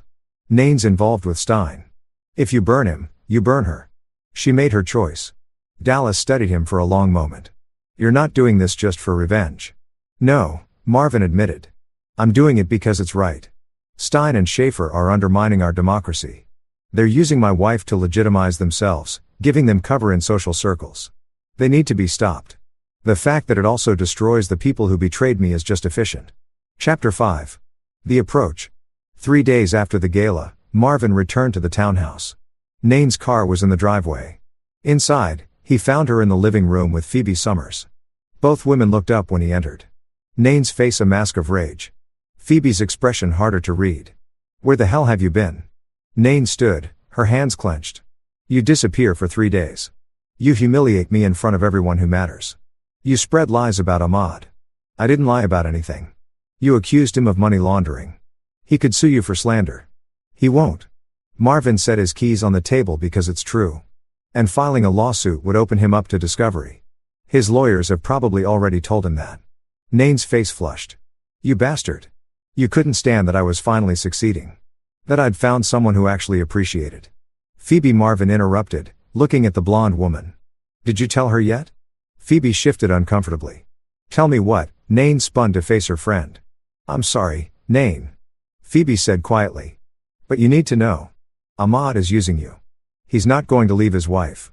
He never was." "What are you talking about?" "I overheard him 2 nights ago at the Watergate. He was on the phone with someone speaking German. I understood enough to know he was laughing about the American girl who thinks she's going to Brussels with him." Fo's voice was genuinely sad. "He called you his useful idiot. Said you'd served your purpose giving him access to foundation donors." Nain's face crumpled. "That's not your lying. You're both lying because you're jealous." "I'm not jealous," Phoebe said. "I'm trying to save you from making a huge mistake. Ahmad Stein is bad news, Nain." And Marvin was right. There's something illegal going on. The FBI has been asking questions at the gallery. Harlan Schaefer fired his entire accounting staff yesterday. Marvin watched his wife process this. Saw the moment her fury turned to fear. "The FBI? They're investigating." Marvin confirmed. "And everyone associated with Schaefer and Stein is going to be questioned, including you." "I didn't do anything." "You accepted expensive gifts from Stein. You attended meetings with Schaefer. You introduced them to Reynolds Foundation donors. At best, you look naive. At worst, you look complicit." Nain sank onto the couch. "This can't be happening." "It is happening." Marvin sat across from her, his voice gentler than it had been in years. "And I'm going to help you." She looked up, suspicious. "Why would you help me?" "Because, believe it or not, I don't want to see you go to prison. You were stupid and selfish, but I don't think you knew what Stein was really doing. It wasn't entirely true." Marvin's feelings were far more complicated, but he needed her cooperation. "If you're smart, you'll cooperate with the investigation. Tell them everything you know." "I don't know anything." "You know more than you think. Conversations with Ahmad, meetings at the gallery, names of people he introduced you to. All of it matters." Phoebe leaned forward. "Marvin's right. Nain. If you want to come out of this without criminal charges, you need to get ahead of it. Be a witness, not a target." "And my job, my reputation already damaged," Marvin said bluntly. "The question is whether you want it to be temporarily damaged or permanently destroyed." Nain buried her face in her hands. Watching her, Marvin felt an unexpected pang of sympathy. She'd made terrible choices, but she was also a victim. Stein had manipulated her, used her ambitions against her, but his sympathy only went so far. "There's something else," he said. "I filed for divorce." Nain's head snapped up. "What?" "My lawyer will be serving you papers next week. Grounds are adultery. It won't be contested. You'll get a fair settlement. The townhouse, half the marital assets. But our marriage is over." For a long moment, Nain just stared at him. Then, unexpectedly, she laughed. A harsh broken sound. "You know what's funny? I spent 3 years thinking you were nobody. A failure. Someone holding me back, and the whole time you were." She shook her head. "Who are you, Marvin? Really? Someone you never bothered to know. That's not fair." "It's completely fair." Marvin stood. "I'll be staying at another location until the divorce is finalized. My lawyer will be in touch. In the meantime, my advice, talk to the FBI. Cooperate fully. Distance yourself from Ahmad and Schaefer immediately. And then what? Then you rebuild. You're smart, Nain. You'll land on your feet. Just not with me." He walked out, leaving her sobbing on the couch, Phoebe's arm around her shoulders. Phase 1 complete. Chapter 6. The Trap. 2 weeks later, Marvin received the call he'd been expecting. "Mr. Ray. The voice was smooth, cultured. "This is Harlan Schaefer. I believe we have mutual acquaintances." "Mr. Schaefer." Marvin put his coffee down, glancing at Dallas across the table. They were in the secure apartment. "Everything being recorded. I'm surprised to hear from you. I'd like to discuss some business opportunities. I think we could help each other. I'm not interested in art. Not art information. I understand you have access to certain sensitive materials from your time in government service. Materials that some people would pay handsomely to review." There it was. They were trying to flip him, turn him into an asset. Exactly as planned. "I'm listening." "Not on the phone. There's a restaurant in Midburg. The Red Fox in Thursday evening, 8 o'clock. Come alone." The line went dead. Dallas whistled low. "They're moving fast. That's panic. Stein must have told them I was a threat. They want to either buy me off or compromise me. Once they think I'm dirty, they'll relax." Marvin checked his watch. "Thursday gives me 3 days to prepare. Treasury wants to coordinate. If you can get Schaefer on record discussing classified information, that's espionage. We can move immediately." "No." Marvin shook his head. "This has to play out. If we arrest him now, Stein walks. Diplomatic immunity. And anyone else in their network disappears. I need to get deeper. Find all the players. You're talking about weeks of undercover work. Maybe months. I've done worse." Thursday evening found Marvin driving through Virginia horse country to Midburg. The Red Fox Inn was elegant and historic, the kind of place that valued discretion. Schaefer had chosen well. Harlan Schaefer himself was waiting in a private dining room. A man in his early 50s, silver-haired and distinguished with cold gray eyes that sized up Marvin immediately. Another man sat beside him, younger, harder Raffo Ryan, who Marvin recognized from intelligence briefings as a known fixer for foreign interests. Colonel Ray Schaefer said, "Thank you for coming." "Just Marvin. I'm retired." "Of course." Schaefer poured wine. "Expensive Bordeaux. I'll be direct. Recent events have been unfortunate. Your wife's involvement with Ahmad created complications." "My soon-to-be ex-wife." "Yes, I understand divorce can be costly. Child support, alimony, legal fees, no children, and the settlement is reasonable." Schaefer's smile didn't reach his eyes. "Nevertheless, a man of your talents and experience must be considering his financial future. Government pensions are notoriously inadequate. What are you proposing?" "Consultation work. You have knowledge, contacts, clearance, all very valuable. I have clients who would pay well for strategic advice." "What kind of clients?" "Foreign governments, private security firms, corporations with international interests. All legitimate, all legal." Marvin sipped his wine, playing skeptical. "That sounds like lobbying. I'd need to register." "There are ways around that." Raffo spoke for the first time, his voice grilly. "You'd be consulting on hypothetical scenarios, academic exercises, nothing that would require disclosure. Hypothetical scenarios about classified operations. Your experience is valuable. What you've seen, what you know about how our intelligence services operate, that knowledge has worth." Marvin sat down his glass. "You want me to betray my country?" "We want you to be realistic," Schaefer said smoothly. "The government you served has moved on without you. They've classified your achievements, given you no public recognition, left you to a modest retirement. Meanwhile, other people profit from information every day. Why shouldn't you?" "Because it's illegal. Only if you share actual classified material, analysis, methodology, tradecraft. That's gray area. Entirely defensible." Marvin pretended to consider. "How much are we talking about?" "Initial consultation $50,000. Ongoing relationship, another $50 per quarter. More for specific projects. $200,000 a year." It was a good offer. Designed to tempt for someone actually desperate or bitter. "It might work. I need to think about it." "Of course." Schaefer slid a card across the table. "But don't think too long. The FBI has been asking questions. You're either with us where we can protect you or you're exposed." "Is that a threat?" "It's reality. Your wife's involvement with Ahmad has already drawn scrutiny. You were seen at his apartment building. There are photographs. If investigators decide you were complicit in any of Ahmed's activities." "I wasn't." "We know that. But perception matters. Unless you have powerful friends willing to vouch for you." Schaefer spread his hands. "These investigations can take on a life of their own." Marvin stood. "I'll be in touch." Outside, he sat in his car for 5 minutes, then drove to a 24-hour diner 20 meters away. Dallas was waiting in a booth at the back. "They took the bait," Marvin said. "They're trying to compromise me. Offering money for classified information." Did you record it? Marvin handed over a thumb drive. Everything. They threatened me with the FBI investigation.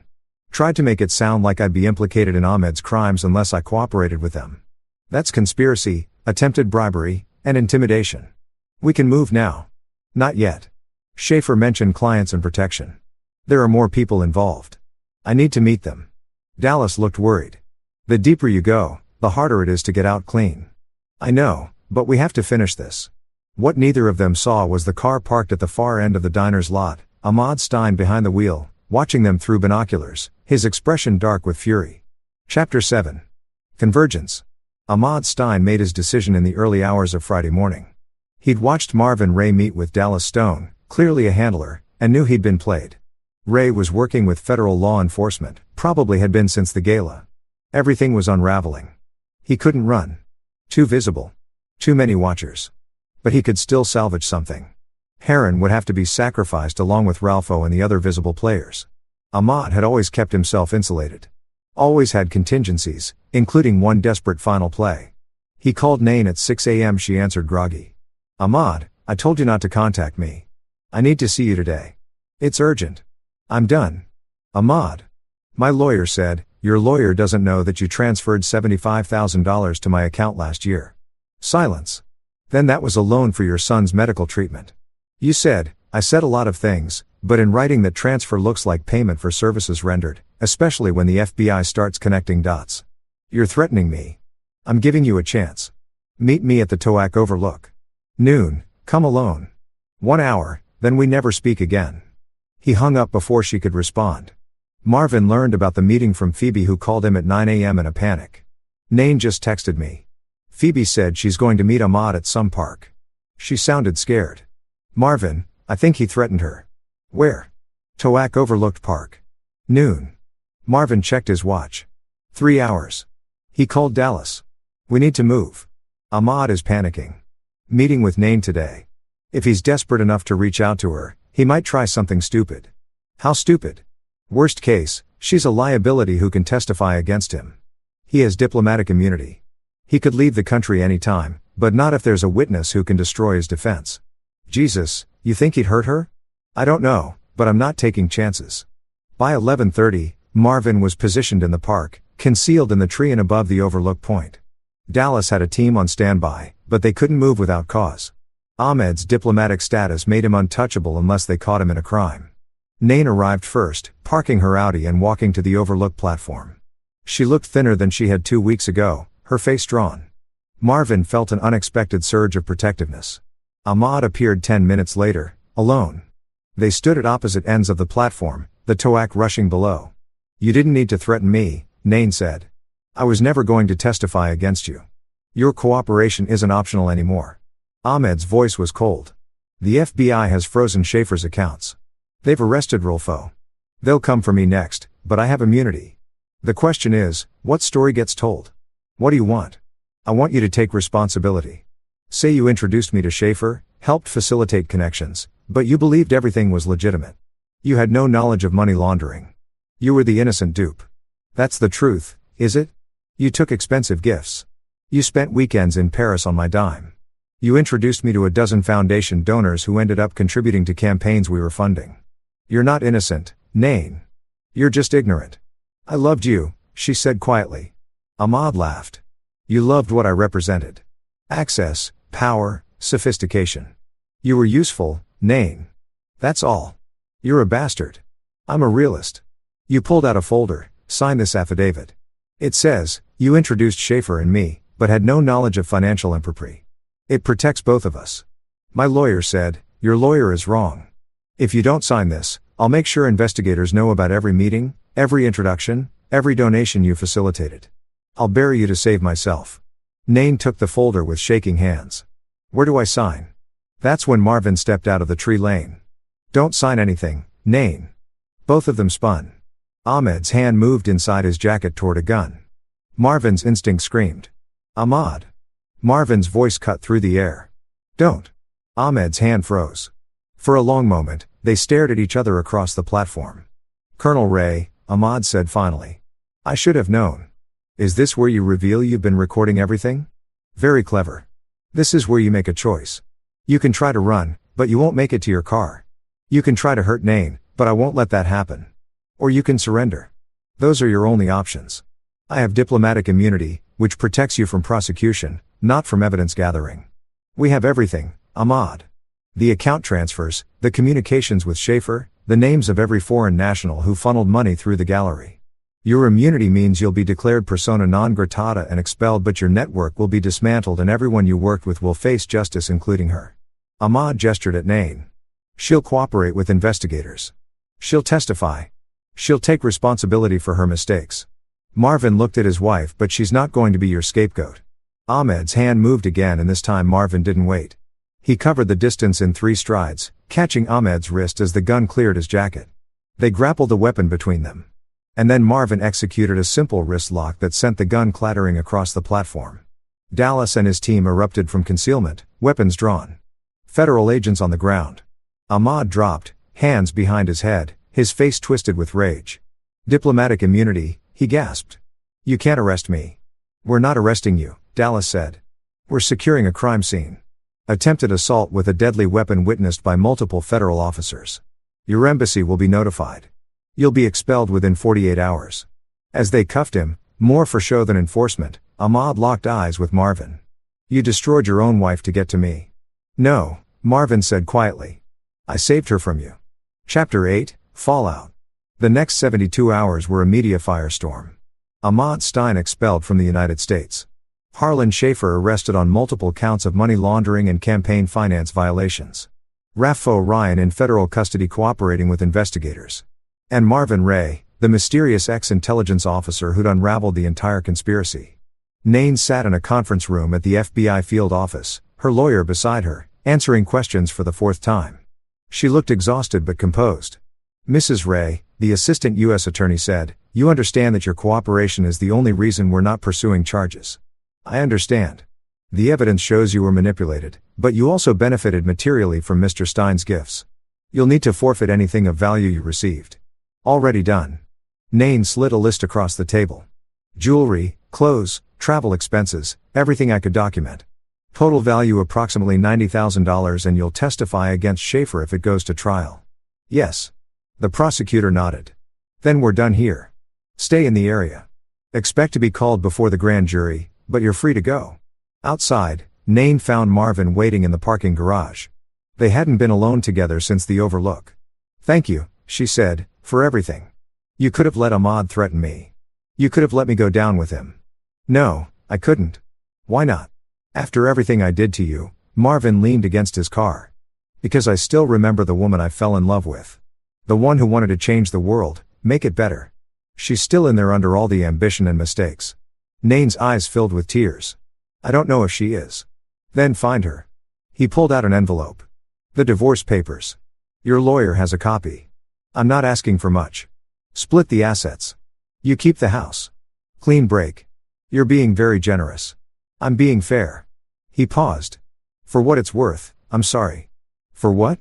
You didn't do anything wrong. I'm sorry I wasn't enough. Whatever you were looking for, whatever made you turn to Ahmad, I couldn't give you that.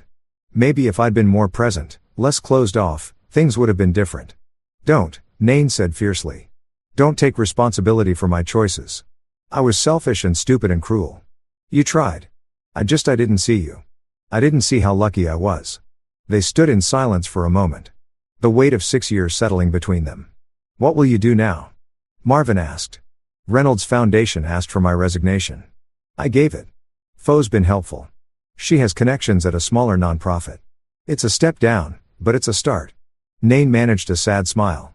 Turns out I'm better at building things up than climbing over people. You'll land on your feet. Will I? She looked at him seriously. Marvin, can I ask you something? When did you know about Ahmad and me? 6 months ago. Why didn't you say anything? Because I'd already lost you. Confronting you wouldn't have brought you back. It would have just escalated things. I thought maybe you'd come to your senses, realize what you were doing. I was a fool. You were human. We all make mistakes. Nain stepped forward impulsively and hugged him. Marvin stood rigid for a moment, then relaxed, returning the embrace. I hope you find someone, she whispered. Someone who sees you. Who appreciates what I was too blind to see. Take care of yourself, Nain. She pulled back, wiping her eyes, then walked to her car. Marvin watched her drive away, feeling the chapter close. At a secure facility across town, Heron Schaefer sat in an interrogation room, his lawyer beside him. The case against him was overwhelming. Money laundering, campaign finance violations, conspiracy. But he had one card left to play. "My clients," he said to the prosecutors. "I'll give you names.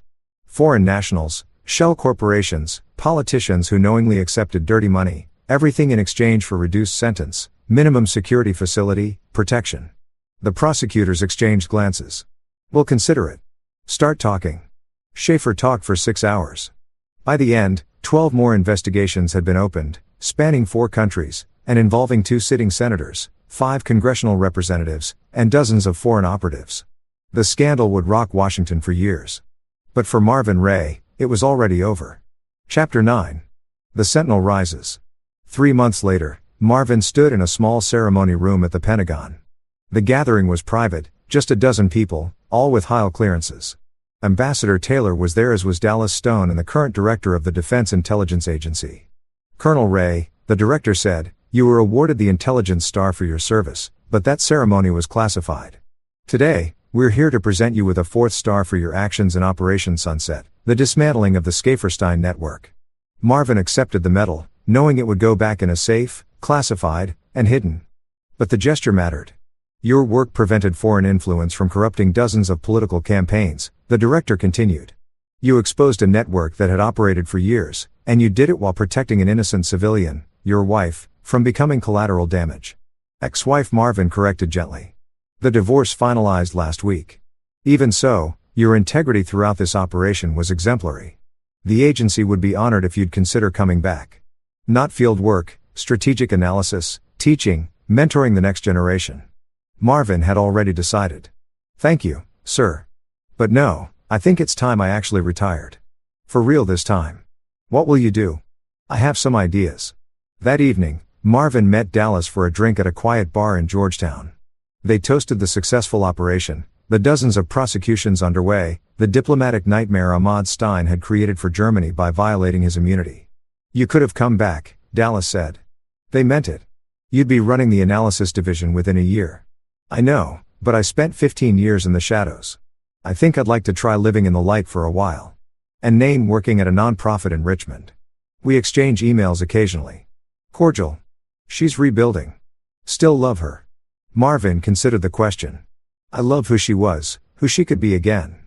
But we're done. That door is closed." "So, what's next for the great Marvin Ray?" "Consulting, actually. Private sector, Dallas. You remember King McDonald from logistics?" "Sure. Good guy. He's starting a security firm. Legitimate work, corporate risk assessment, executive protection, cybersecurity. Asked if I'd come aboard as a partner. It's interesting work, legal, and I'd be helping people." "Sounds boring." "Sounds perfect." They drank in comfortable silence.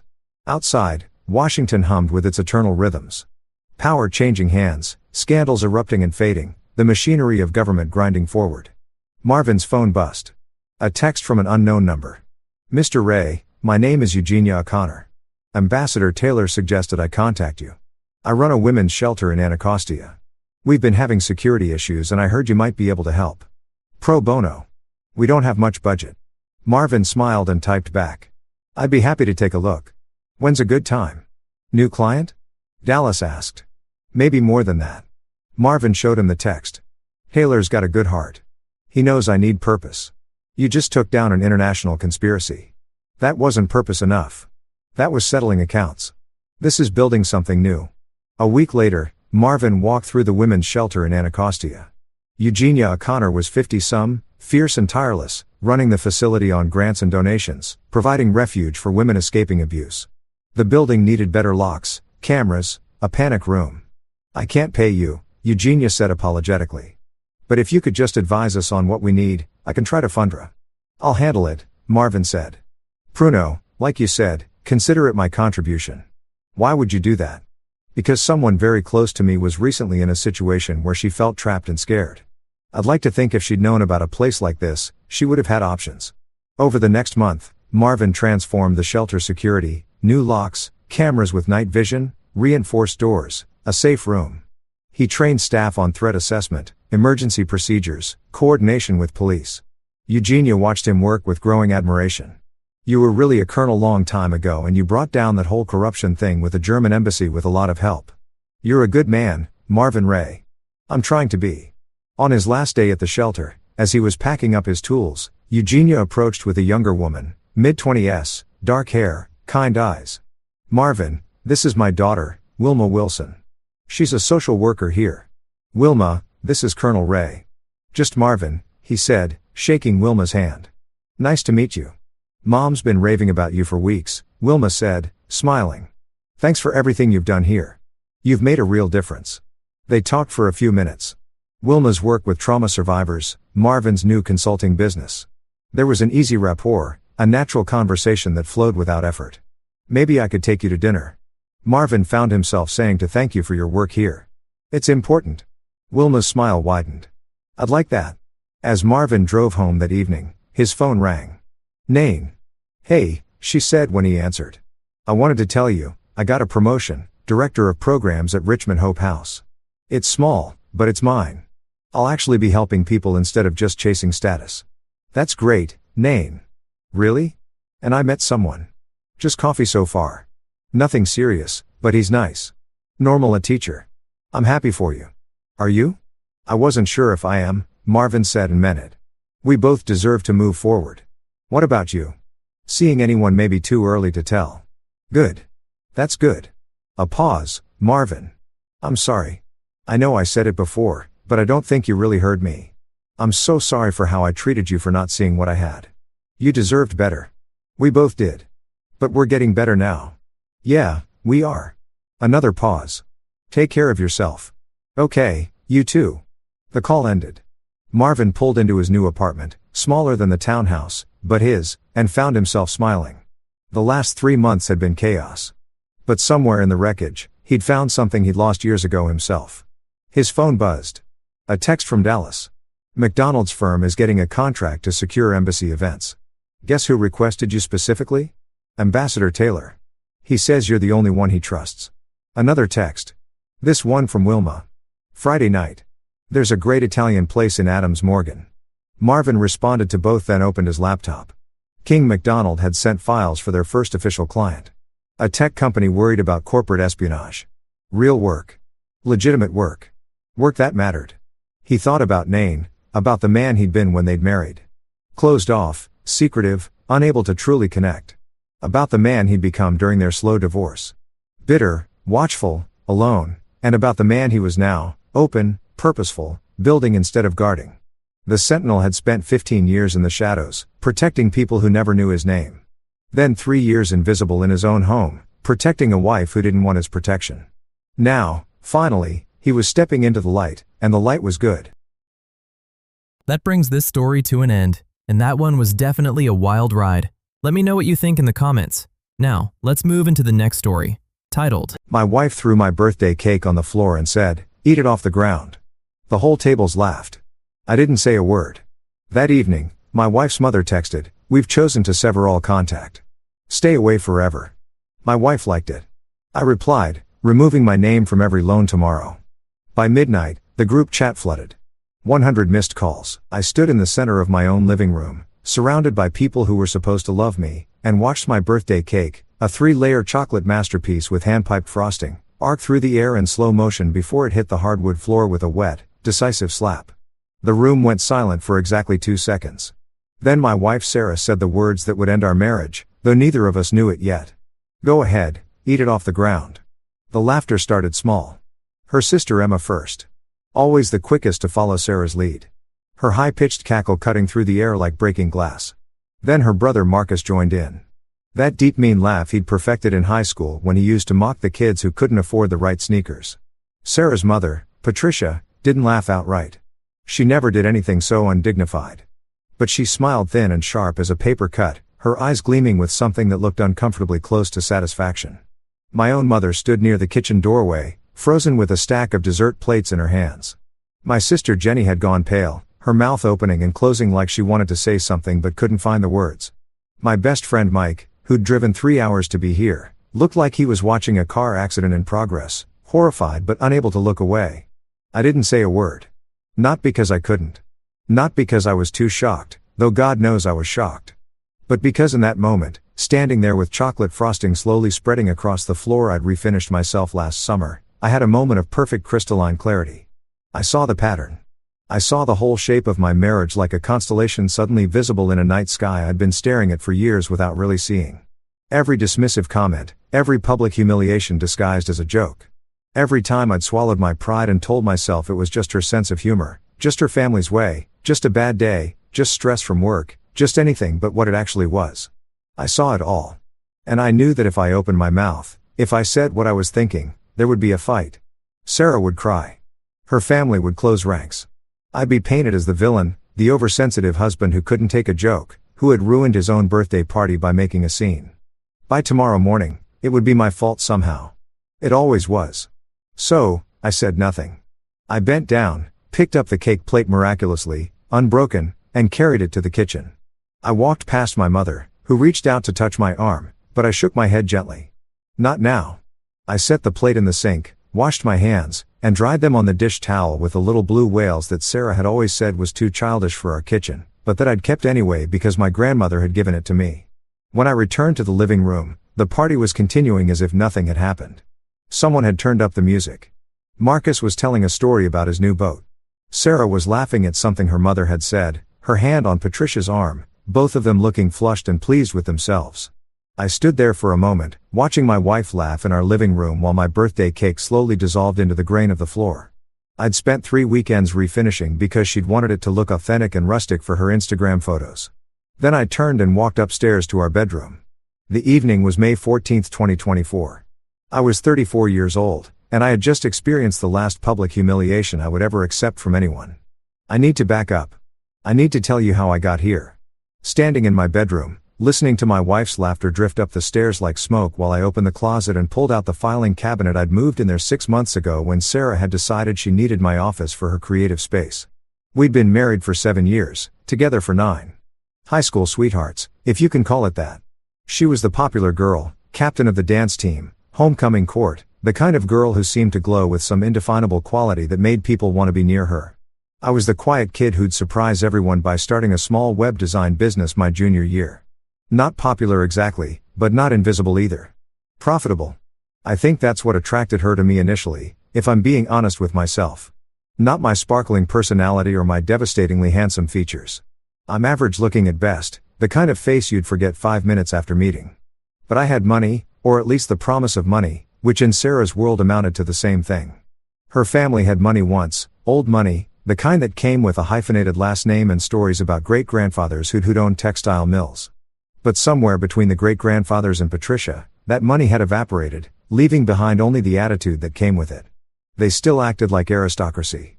They still spoke in that particular cadence that suggested they were doing you a favor by allowing you to exist in their presence. But they lived in a nice but not extraordinary house in a good but not exclusive neighborhood. And Patricia drove a 10-year-old Mercedes that she refused to replace because it's still perfectly good, which was true, but also maybe not the whole truth. When Sarah and I started dating senior year, Patricia looked at me the way you might look at a stray dog that's wandered into your yard. Potentially useful, but requiring careful observation before any decisions were made. I proposed when I was 25 and Sarah was 24. My business was doing well. I'd expanded from web design to app development, and I just landed a contract with a regional healthcare network that would keep me solvent for at least 2 years. I'd saved up for a ring, not huge, but real. A 1-carat diamond in a platinum setting that cost me 3 months of profits. Sarah said yes immediately, squealing and throwing her arms around my neck in the middle of the restaurant where I'd planned this careful romantic proposal. But when we told her family the next day, Patricia had taken one look at the ring, smiled, that paper-cut smile, and said, "How sweet, very economical." I should have known then. I should have seen the pattern forming, the shape of what was to come.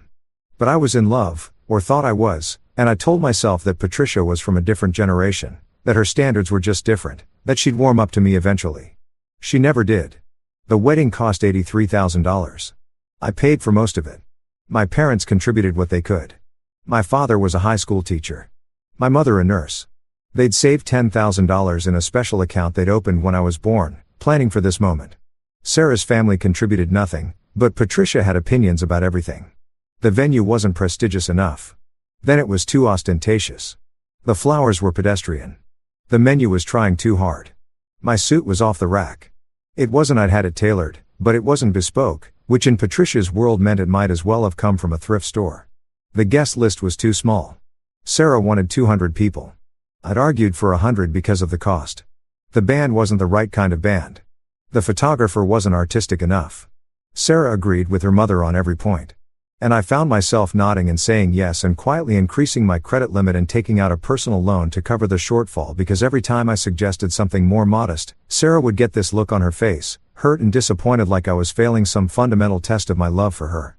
"Don't you want our wedding to be special?" she'd ask, her eyes going wide and shiny with tears that never quite fell. "Don't you want people to remember it?" And I did want those things. So I said yes. I said yes to everything. The wedding was beautiful. Patricia cried delicate photogenic tears during the ceremony. Sarah looked stunning. She always did. That quality that made people want to look at her had only intensified with age. The band played perfectly. The flowers were spectacular. Everyone said it was the loveliest wedding they had ever attended. I spent the next 3 years paying it off. Sarah didn't work. Not really. She had a series of projects, a lifestyle blog that never quite took off, an Etsy store selling hand-painted plant pots that generated maybe $200 in revenue over 6 months before she got bored. A brief stint as a social media consultant for local businesses that ended when her first client asked for concrete metrics and she couldn't provide them. But mostly she decorated our house. She spent hours arranging and rearranging furniture, painting accent walls, hunting through estate sales and antique stores for the perfect vintage mirror or the ideal mid-century modern side table. Our home looked like something out of a magazine spread. Carefully curated, aesthetically perfect, completely devoid of any personality that wasn't hers. I worked a lot. The app development business was competitive, and I'd transitioned into primarily doing contract work for larger companies, less creative freedom, but more financial stability. I worked from home most days in my office with this door that closed and its walls that I'd painted a calm gray blue before Sarah had decided she needed the space. We were comfortable, not wealthy, but comfortable. We took vacations, always to places Sarah wanted to go, always staying in hotels that were just slightly beyond our budget because Sarah said life was about experiences, not savings accounts. We had nice things.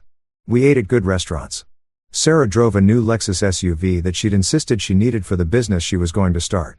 That one was going to be an interior design consultation service, but it never materialized beyond a logo she'd paid someone to design and a website I'd built for her that she never updated. I drove a 6-year-old Honda. I told myself it was practical, reliable, good on gas.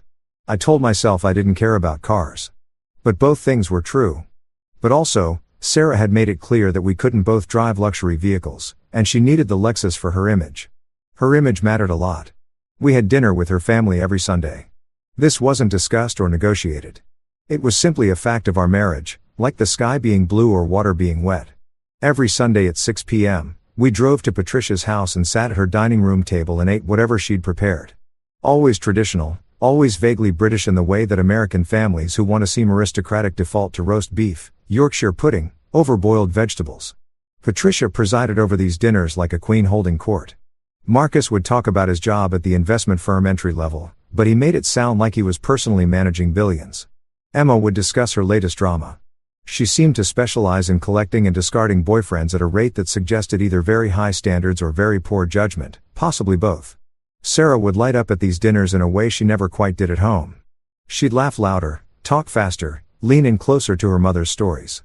She'd make jokes at my expense, gentle ones at first in the early years. Observations about how I'd forgotten to buy the right kind of milk, or how I'd worn socks that didn't quite match, or how I'd mispronounced a word.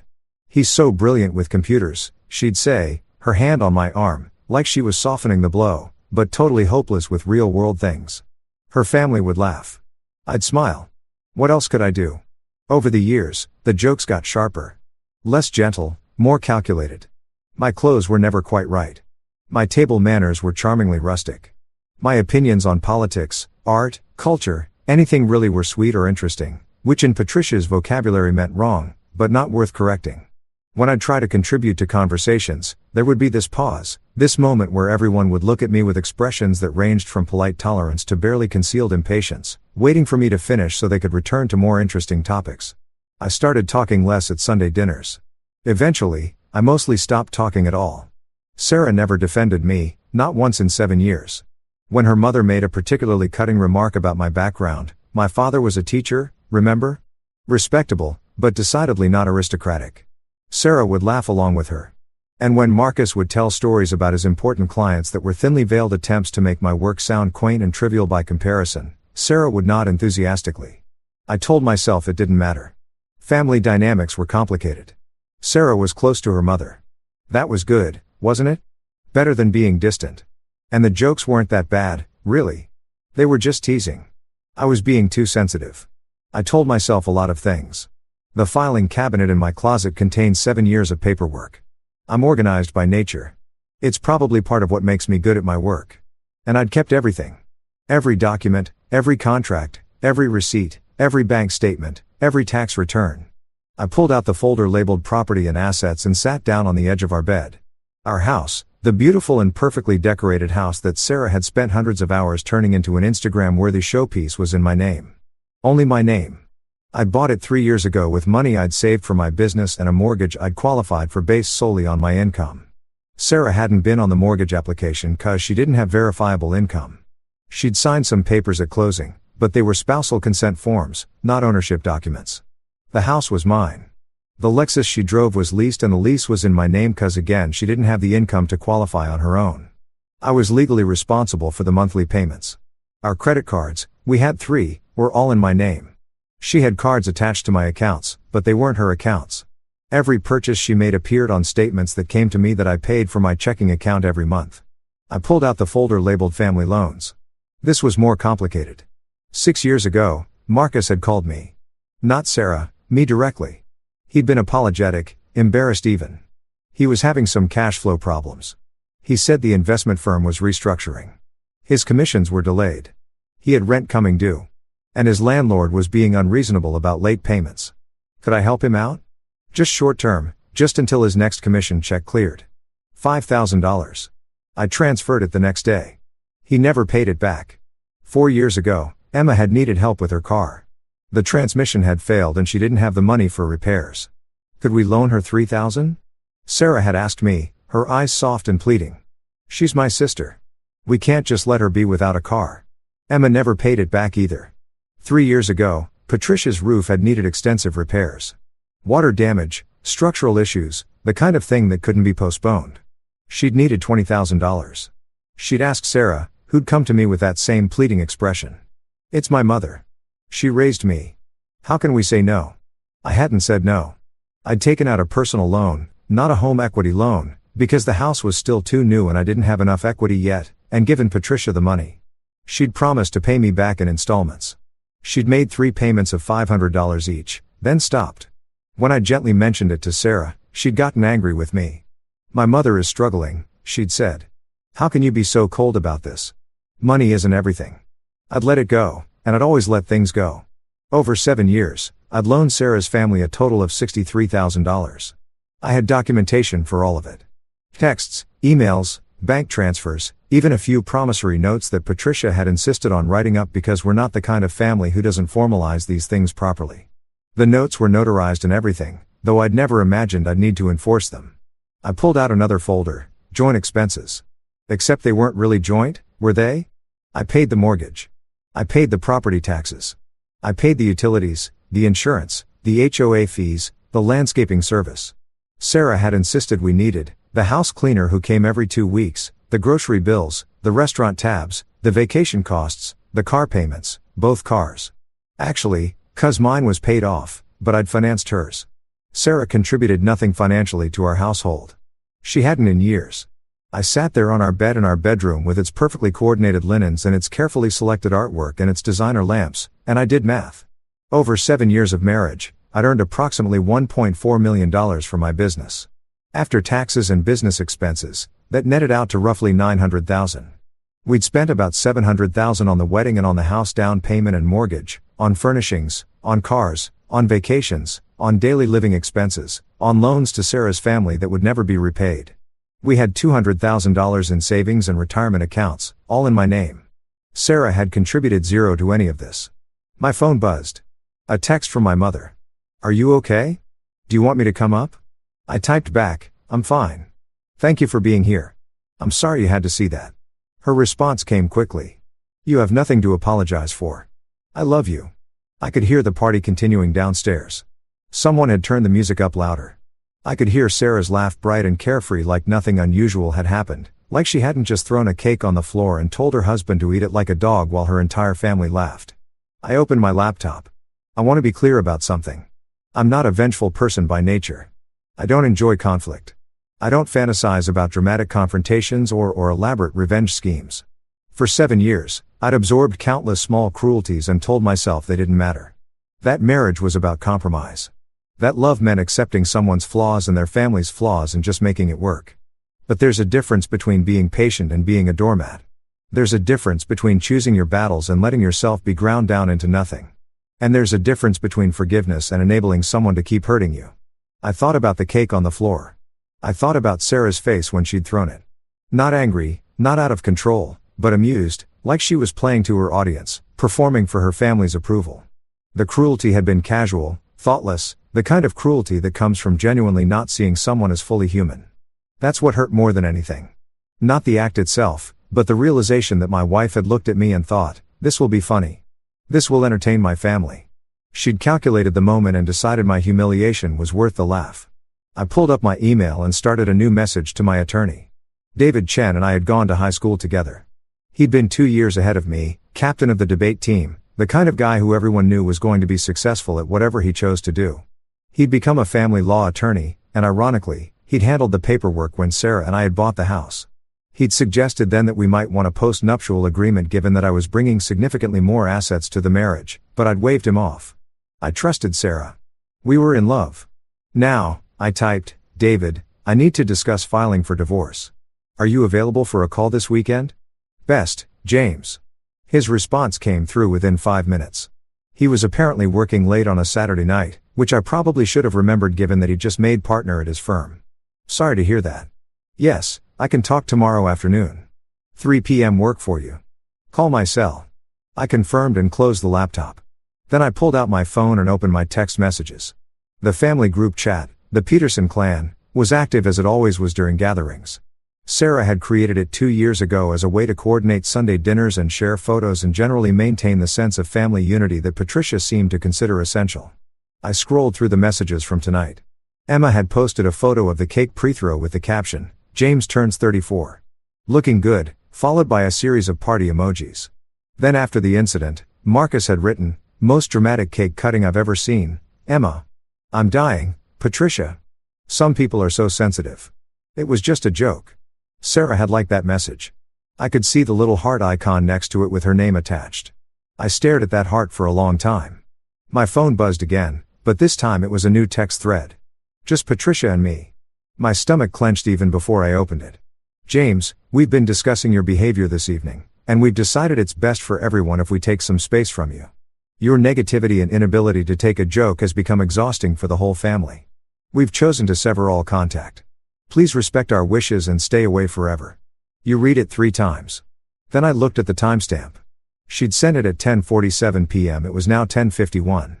I switched back to the group chat and watched in real time as Sarah read the message. Her profile showed she was active and then deliberately went to the direct message thread with her mother and liked it. She liked it. My wife had just endorsed her mother's decision to cut me out of the family without talking to me, without coming upstairs to check on me, without apparently any hesitation at all. I sat there for a moment, phone in my hand, and felt something shift in my chest, not breaking that had already happened when I watched the cake hit the floor. This was different. This was something crystallizing, hardening, and becoming permanent. I opened the group chat and typed, I'll be removing my name from every loan and financial obligation related to the Peterson family tomorrow morning. You should all prepare accordingly. I hit send. Then I turned off my phone. The house got very quiet very suddenly. I could hear footsteps on the stairs. Rapid, heavy. Marcus's footsteps, I thought. Then lighter ones, Emma. Then Sarah's distinctive quick step, the one she used when she was moving with purpose. Someone knocked on the bedroom door. Then knocked again harder. James, open the door. Sarah's voice, higher pitched than normal. I didn't move. James, this isn't funny. What do you mean removing your name? What are you talking about? More knocking. Multiple hands now. Buddy, come on. Let's talk about this. Marcus's voice, trying for reasonable, but landing somewhere around panicked. I opened my laptop and started working. First, the credit cards.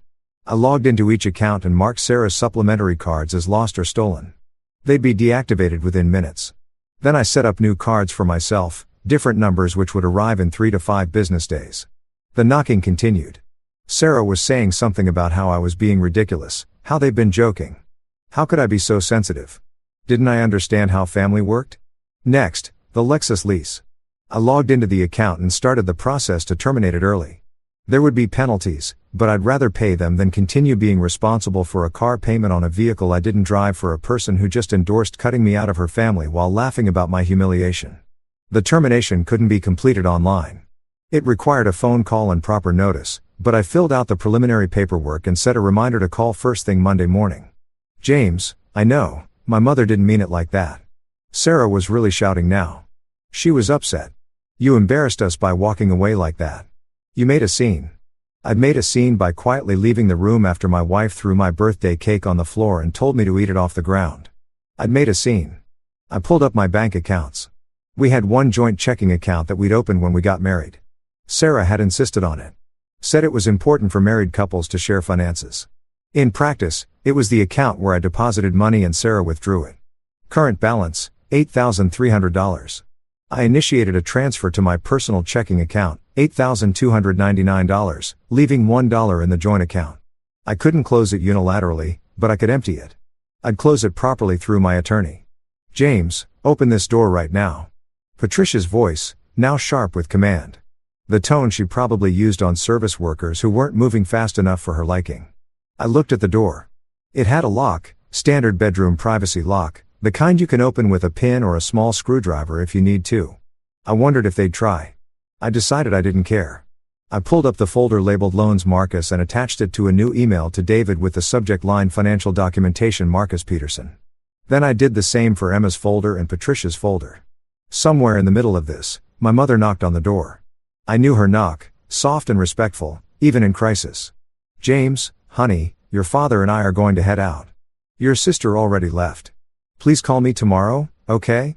I love you. I got up and opened the door just wide enough to hug her quickly while Sarah and her family crowded the hallway behind her, all of them trying to talk at once. I love you, too, Mom. I'll call you tomorrow. Thank you for coming. I closed the door before anyone else could push their way in, relocked it, and went back to my laptop. My phone, still off, was sitting on the nightstand. I turned it back on. 100 missed calls. The number was so absurd that I actually laughed out loud. A short, sharp bark of sound that surprised me. The group chat had exploded. I scrolled through messages, watching the progression from confusion to panic to anger to desperate bargaining. Marcus, wait. What do you mean removing your name? Emma, James, this is crazy. Patricia, this is extremely immature behavior. Sarah, James, answer your phone. Marcus, buddy, seriously, pick up Emma. James, please. Sarah, this isn't funny anymore. Marcus. James, I need that money for rent. You can't just Patricia, we need to discuss this like adults. Sarah. James. On and on. Hundreds of messages, the tone shifting from indignant to worried to outright panicked as they realized what I was actually saying. I wasn't removing my name from their family. I was removing my name and my financial liability from their lives. The house loan that Marcus had sworn was temporary and would be paid back within 6 months. That was my money legally, but I documented it carefully, including his written promise to repay. I could pursue it legally if I wanted to. The car repair for Emma. Same situation. Patricia's roof. She'd signed a promissory note. It was legally binding. But more immediately, more urgently for them, I was the one who paid for everything in Sarah's life. The house she lived in, the car she drove, the credit card she used for her daily Starbucks runs and her online shopping and her lunches with friends, the utilities that kept her comfortable, the phone bill that was currently being run up with desperate calls to my number. I opened the phone carrier's website and looked at our family plan. Sarah's line was under my account. So was Patricia's. Actually, I'd added her 2 years ago when she'd complained about her bill being too high, and somehow I'd ended up paying it permanently. I removed both lines from my account, effective end of billing cycle. They'd have 22 days to set up their own service. Someone was trying to use a credit card on the bedroom door lock. I could hear the plastic scraping against the mechanism. It wouldn't work. The lock was designed to prevent exactly that. But the fact that they were trying was almost funny. Almost. I looked at the clock. 11:43 p.m. I pulled up a text message. This one to my sister Jenny. Hey, I'm okay. I'm getting a divorce. Can I stay with you for a few days while I sort things out? I'll leave tomorrow. Her response was immediate. Oh my God. Yes. Come whenever. I'm here. I love you. I'm so sorry about tonight. Then should I come get you now? Do you need an extraction? I smiled. Jenny was a social worker, but she'd clearly been watching too many action movies. No, I'm good. I'll drive over tomorrow afternoon. Thank you. I packed a bag, clothes, laptop, and important documents from the filing cabinet, my passport, my banking information, the external hard drive with my business backups. I packed methodically, calmly, taking my time. Every so often, someone would knock on the door or try to talk to me through it, but I tuned them out. At some point, the house got quiet again. I heard car doors and engines starting. Patricia and Emma leaving probably.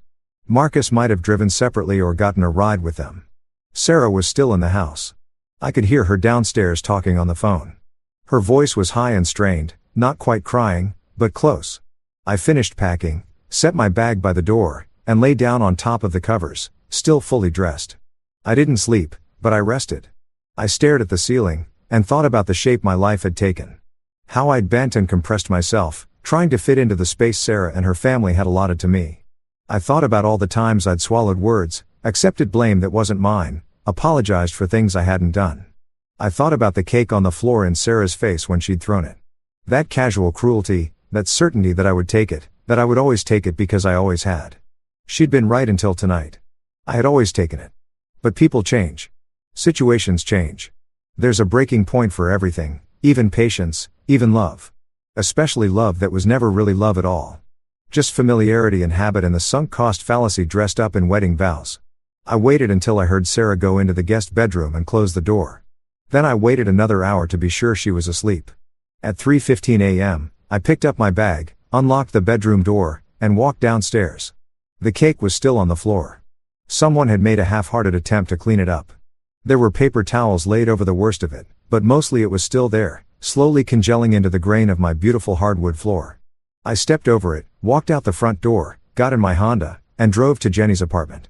My sister lived in a modest 2-bedroom about 45 minutes away. She'd been a social worker for 8 years, specializing in family services, which meant she'd seen every variation of dysfunctional family dynamics that existed. When I knocked on her door at 4 a.m., she opened it immediately like she'd been waiting. She hugged me without saying anything, and I realized I was shaking. Come on, she said quietly. Guest room's ready. We'll talk when you wake up. I slept for 12 hours.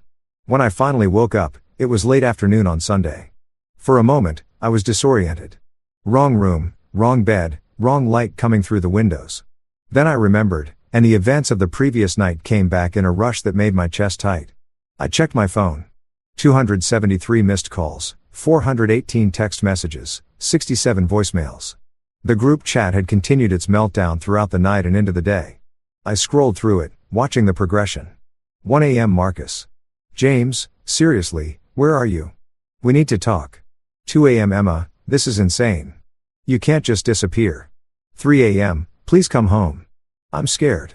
Where did you go? 4 a.m. Patricia, this behavior is unacceptable and childish.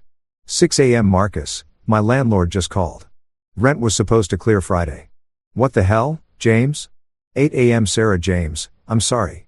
Okay, I'm sorry about the cake. Please come home. 10 a.m. Emma, my card got declined at brunch. Did you seriously cancel my card? Patricia, we need to speak immediately. This vindictive behavior is beneath you. Noon. Sarah. James, where are you? 100 p.m. Marcus, I'm going to have to borrow money from Mom now. You realize that, right? You're putting her in a bad position. 2 p.m. Patricia, I don't know what's gotten into you, but this stops now. 3 p.m. Sarah, I called your mom and she won't tell me where you are. This is not okay. We're married. You can't just leave. I put the phone down and went to find Jenny. She was in the kitchen making what smelled like chicken soup. She looked up when I came in and studied my face for a moment. How are you holding up? I don't know yet, I said honestly. Ask me again in a week. She nodded and ladled soup into a bowl. Eat, then we'll talk. The soup was good, Homemade, the kind of thing our mother used to make when we were sick as kids.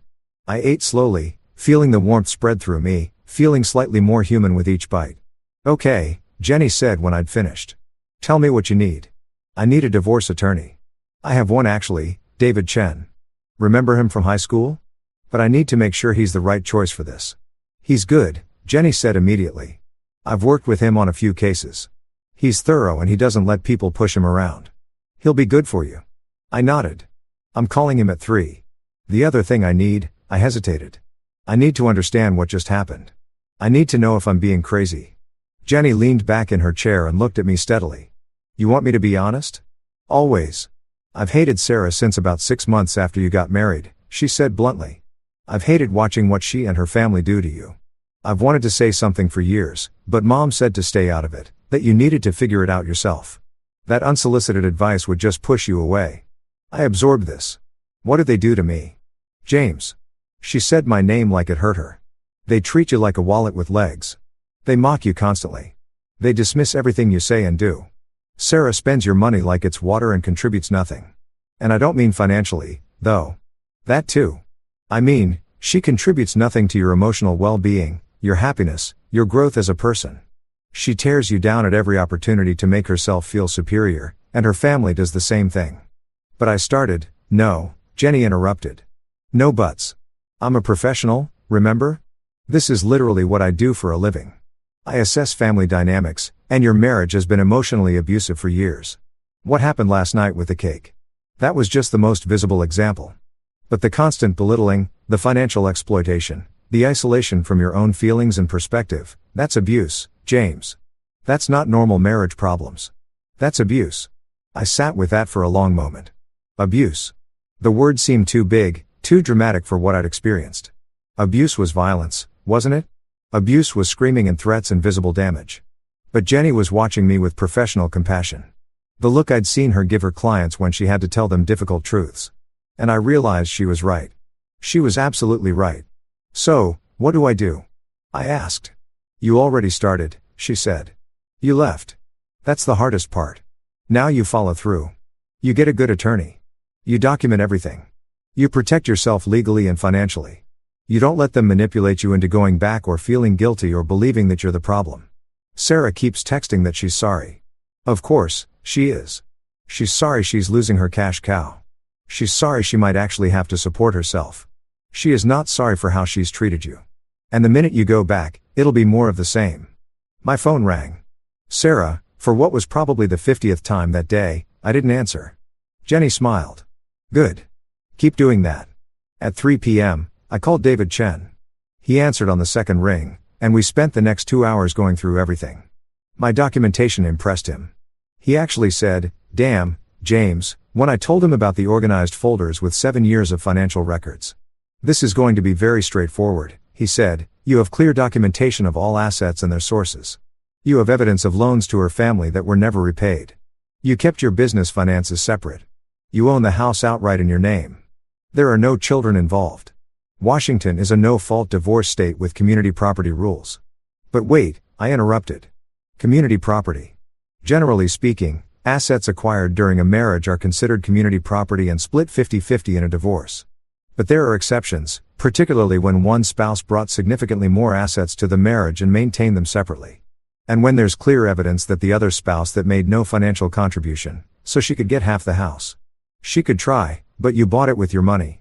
It's titled in your name only, and you have documentation showing the source of funds was your premarital business. Plus, you have evidence she contributed nothing financially to the marriage. A judge would likely rule that the house is your separate property. Same with your business, your retirement accounts, your savings." Relief flooded through me. "What about the loans to her family? Those are technically debts they owe you. You could pursue repayment through small claims court or civil court, depending on the amounts on. The question is whether you want to." I thought about it. I want them to know I could. I want it documented as part of the divorce proceedings, but I'm not sure I want to actually spend the time and energy chasing them for money. "That's fair. We can include it in the divorce petition, a full accounting of marital finances, showing your contributions and her family's debts to you. It'll be part of the official record even if you don't pursue collection. And the credit cards, the phone lines, the car lease, all that. All appropriate to cancel or remove her from since they're in your name and you're solely financially responsible. She's going to be angry, but you haven't done anything illegal or even ethically questionable. You've just stopped paying for her lifestyle. We talked through logistics. I'd need to file a petition for dissolution of marriage. There would be a 90-day waiting period in Washington state. Mandatory cooling off period. David would handle all the paperwork. We'd start the process first thing Monday morning. One more thing, David said. The text from her mother last night, the one about severing contact. Save that. Screenshot it. Back it up. That's going to be very useful if they try to paint you as the bad guy who abandoned the family. They're already doing that, I said, thinking of the group chat. Save all of it, he said. Every text, every voicemail, every email, everything. This is going to get uglier before it gets better. He was right. Monday morning, my phone started ringing at 6 a.m. Sarah, then Patricia, then Marcus, then Emma, then Sarah again, then Patricia, then Marcus, then Emma, then Sarah again in a rotating pattern that suggested they'd coordinated their approach. I didn't answer any of them. At 9 a.m., David filed the petition for dissolution of marriage at the county courthouse. The petition included a full accounting of all marital assets and debts, including the documented loans to Sarah's family members totaling $63,000. At 10 a.m., I called the Lexus dealership and explained that I needed to terminate the lease early. The penalties were steep, $4,000, but it was worth it to be free of that monthly obligation. The dealership sent a tow truck to pick up the vehicle at my house that afternoon. I also called the insurance company and removed Sarah from my auto insurance policy. At 11 a.m., Sarah apparently discovered that her car was being repossessed. The voicemails that followed were educational. James, what that they're taking my car? You can't do this. This is my car. Except it wasn't. It was a leased vehicle in my name that I'd been paying for, but she'd apparently convinced herself it was hers. More calls, more voicemails, getting increasingly frantic. James, I need my car for work. What work? James, you're being completely unreasonable. I was being unreasonable. James, my mother said you're being emotionally abusive by cutting off my transportation. The irony was apparently lost on her. At 1 p.m., a process server delivered the divorce petition to Sarah at the house. At 1:47 p.m., according to the timestamp, I received a text that simply said, "You're really doing this?" Not a question, a statement, like she'd finally realized this was real. I didn't respond. At 3:00 p.m., Jenny came home from work to find me sitting on her couch, staring at my phone with an expression she later described as shell-shocked. What happened? She asked immediately. I showed her the latest voicemail. Patricia, her voice shaking with what might have been anger or might have been genuine emotion. It was hard to tell with her. James, I don't know what kind of game you think you're playing, but this has gone far enough. My daughter is distraught. You've humiliated this family. The way you walked out on your own birthday party, the way you're treating Sarah now, it's cruel and it's beneath you. I raised her to choose a good man and I thought you were that man. But clearly, I was wrong. You need to stop this nonsense. Apologize everyone and come home. We can all move past this like adults. Call me back. Jenny listened to the whole thing, her expression getting progressively more incredulous. Did she seriously? Jenny started then stopped and started again. Did she seriously just frame your response to abuse as the actual abuse? I think she did. That's textbook Darvo. Jenny said deny, attack, reverse victim, and offender. They're going to try to flip the narrative. So, you're the villain. You need to prepare for that. She was right, but I was exhausted. I'd barely slept in 2 days. My entire life had detonated in the space of 48 hours, and I was running on adrenaline and spite. I need to go see the house, I said suddenly. I need to get more of my stuff before this gets worse. I'll come with you, Jenny said immediately. You don't have to. I'm coming with you. You're not going there alone. We drove to the house at 5 p.m., hoping Sarah would be out. No such luck. Her friend's car was in the driveway, which meant she'd gotten a ride home after her car had been picked up. Jenny parked on the street. You want me to come in? No. Wait here. If I'm not out in 20 minutes, call me. If I don't answer, come in. You sound like you're planning a heist. I feel like I am. The front door was locked. She'd changed the locks already, which was both illegal since my name was on the deed and also completely expected. But I had a key to the back door that I'd hidden in the garden shed months ago, back when I had locked myself out once and had to wait 3 hours for Sarah to come home and let me in. I let myself in through the back. The house was quiet. I could hear voices upstairs. Sarah and someone else, probably her friend Michelle, who'd always encouraged Sarah's worst impulses. I moved quickly and quietly, gathering things I'd need. My desktop computer from the office, more clothes, my grandmother's watch that I kept in my nightstand, photo albums from before I met Sarah, a few books that mattered to me. I was heading back downstairs with my second load when Sarah appeared at the top of the stairs. "What are you doing?" "Getting my things," I said calmly. "You can't just break into our house." "It's my house, Sarah. My name is on the deed. You changed the locks illegally. You abandoned me. I left." "That's different." She came down the stairs and I could see she'd been crying. Her eyes were red and swollen, her face blotchy. Part of me wanted to feel sorry for her. That part was smaller than it used to be. "James, please," she said, her voice breaking. "Please, can we just talk about this?" "What's there to talk about?" "Everything. The cake. I know that was wrong. I was just trying to be funny and it came out wrong and I'm so sorry. And the thing with my mom, she was upset because you left the party. She didn't mean it. And I shouldn't have liked that text. I was hurt that you walked away." I stood there with my arms full of belongings, looking at my wife, my soon-to-be ex-wife, and felt nothing but tired. "Sarah, you threw my birthday cake on the floor and told me to eat it off the ground. In front of both our families, your family laughed. You laughed. That wasn't a joke that came out wrong. That was deliberate cruelty. I didn't mean it like, yes, you did. You absolutely meant it exactly like that. And your mother's text wasn't just about me leaving the party.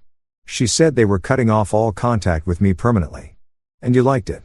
You endorsed them cutting me out of the family while I was upstairs alone. I was angry. You embarrassed us. I embarrassed you. I couldn't help the bitter laugh. I embarrassed you by quietly removing myself from a situation where I was being humiliated. That's what you're going with, James? Did you know?" I said, suddenly curious. "That over the course of our marriage, I've loaned your family $63,000 that was never paid back. Did you know that I pay for literally everything in your life? The house, the car, the credit cards, the utilities, the food, the vacations, everything. Did you know that you've contributed exactly zero to our household in 7 years?" She stared at me. "That's not you make more money."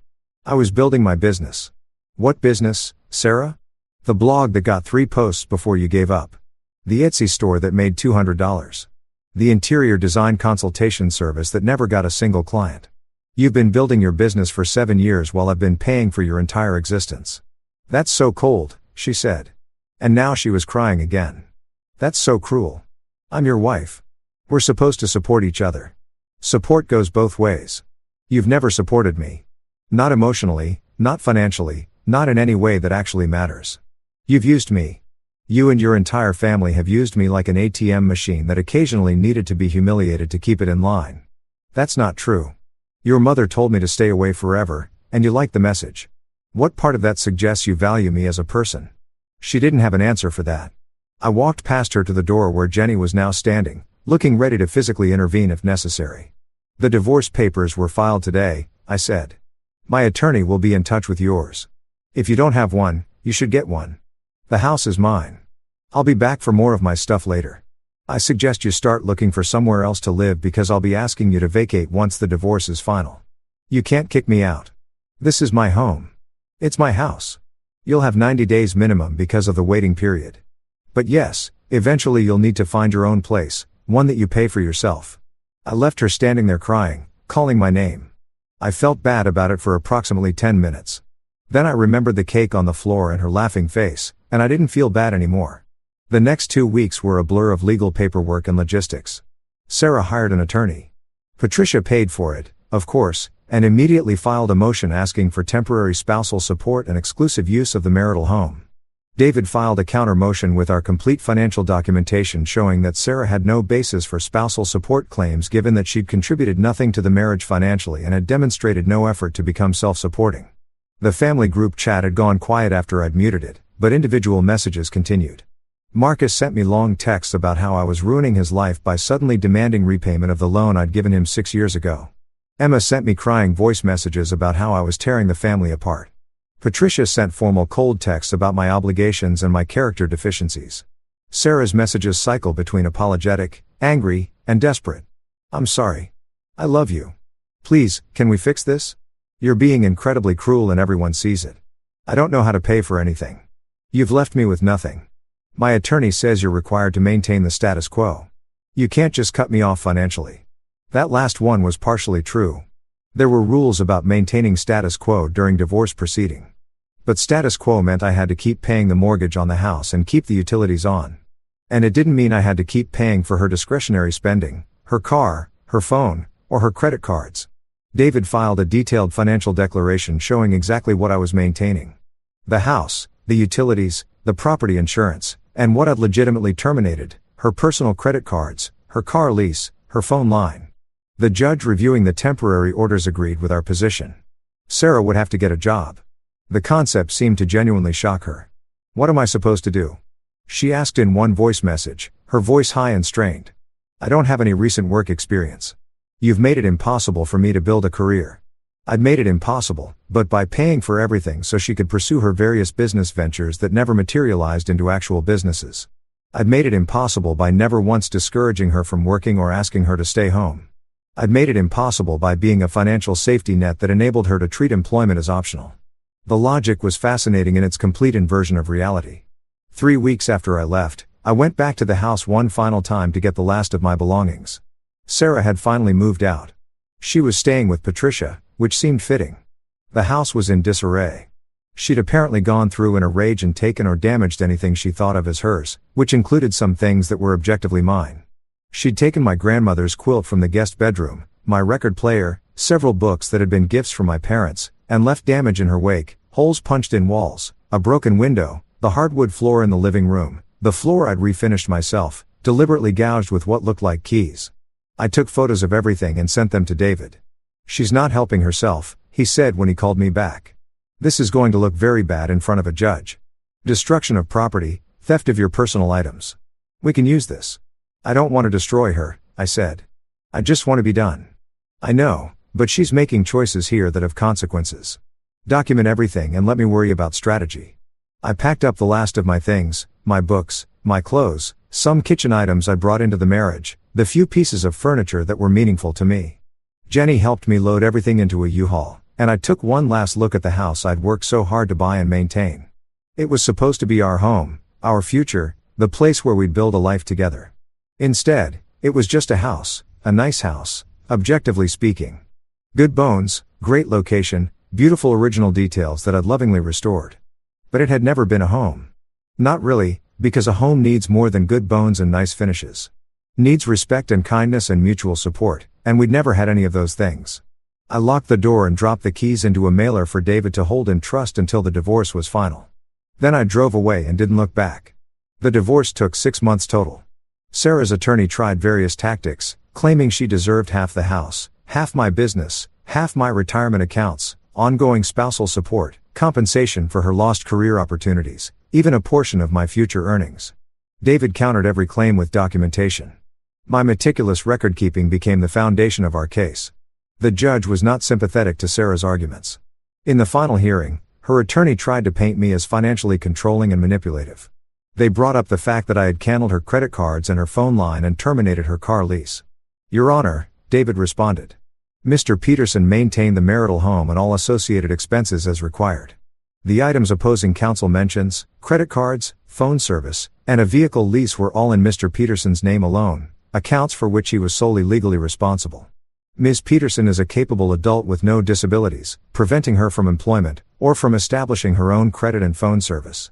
Mr. Peterson was under no legal obligation to continue providing these services for someone who had, according to her own mother's text message submitted as Exhibit 17, been cut off from all family contact.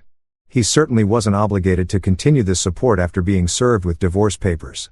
The judge reviewed the financial records, the documentation of loans to Sarah's family, the evidence of Sarah's complete lack of financial contribution to the marriage, and the text messages from that night, including Patricia's message about severing contact, which Sarah had liked. His ruling was delivered in dry legal language. But the substance was clear. Sarah would receive nothing except her personal belongings. The house was my separate property. My business was my separate property. My retirement accounts were my separate property. There would be no spousal support. Sarah was young, healthy, educated, and capable of supporting herself. The judge also noted, almost as an aside, that the documented loans to Sarah's family members remained valid debts that I could pursue if I chose to, though they were not part of the marital dissolution itself. Sarah's attorney tried to object, but the judge was done. "Miss Peterson," he said, looking directly at Sarah, "you made choices throughout this marriage. You chose not to pursue employment. You chose not to contribute financially. You chose to depend entirely on your spouse's income while simultaneously, according to the extensive evidence presented, showing him very little respect or appreciation. These were your choices, and choices have consequences. This court sees no basis for transferring Mr. Peterson's separate property to you simply because you married him. Dissolution granted." Sarah was crying. Patricia, who'd attended the hearing, looked like she'd been slapped. I felt empty, not triumphant, not vindicated, just tired and sad and ready for it to be over. That was 8 months ago. I'm writing this now from a different house, smaller than the old one, but mine in a way that place never was. I bought it for cash using money from selling the previous house. It's in a quiet neighborhood with a yard where I'm slowly learning to garden. I have an office with a door that closes and walls I painted the exact shade of gray-blue I wanted. My business is thriving. Turns out when you're not constantly stressed about your home life, you have more energy for work. I've landed 3 major contracts in the past 6 months and hired 2 junior developers to help with the workload. I've been to therapy, a lot of therapy. Dr. Martinez has helped me understand that what I experienced was indeed abuse, financial exploitation, emotional manipulation, systematic degradation. She's helped me recognize the patterns, understand why I accepted them for so long, and develop better boundaries for the future. I talk to my mother and Jenny regularly, and my father and I have started a tradition of monthly fishing trips where we mostly sit in comfortable silence and occasionally talk about things that matter. It's been good. I don't talk to Sarah. Our last communication was through attorneys when the house sale finalized and I sent her a check for half the profit. Not because I was legally required to. I wasn't, but because I wanted to be able to look at myself in the mirror.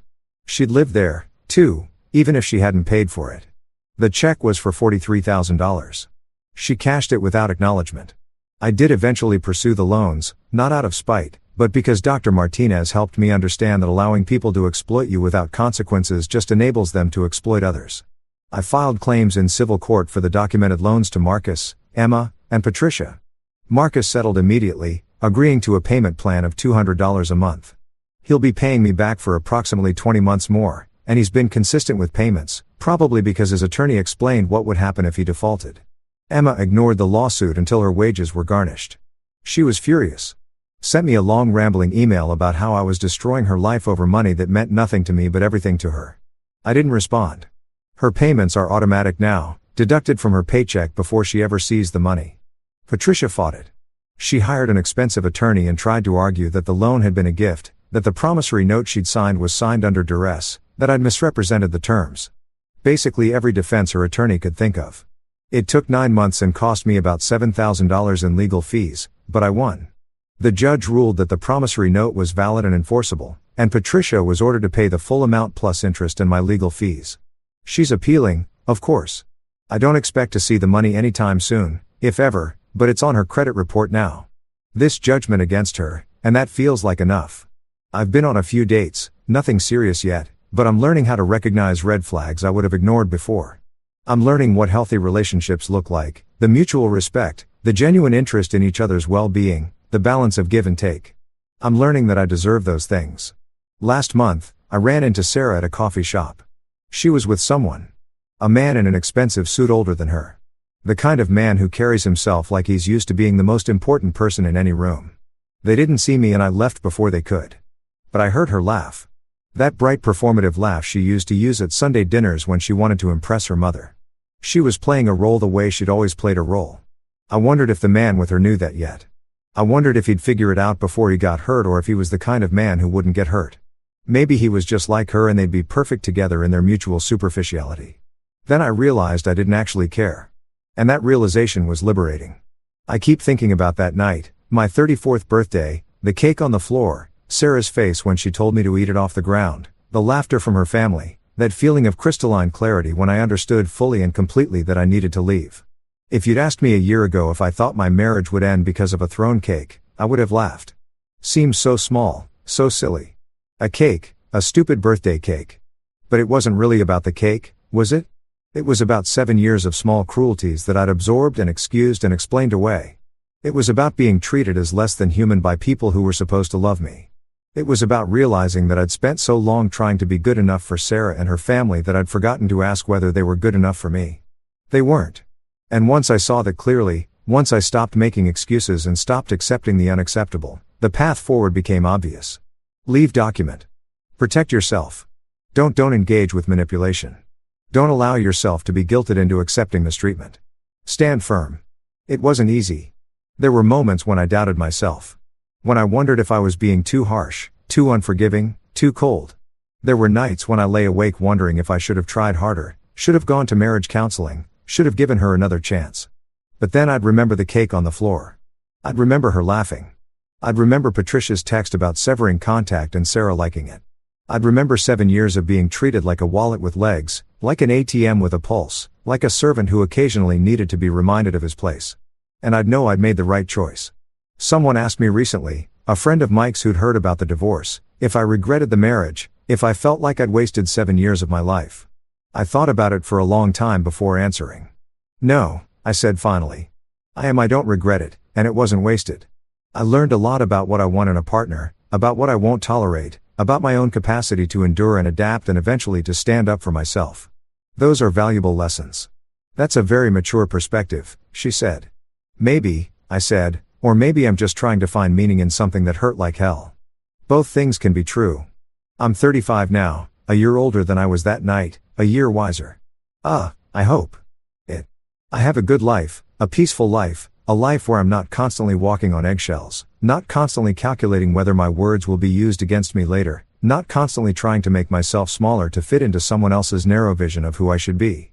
I have a house I love, a business that's growing, a family that actually loves and respects me, friends who value me, a therapist who's helping me build a healthier future, and increasingly, I have a sense of self-worth that doesn't depend on anyone else's approval.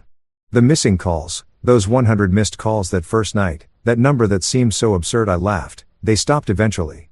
They took weeks to taper off, but they did stop. Sarah stopped calling. Marcus stopped calling. Emma stopped calling.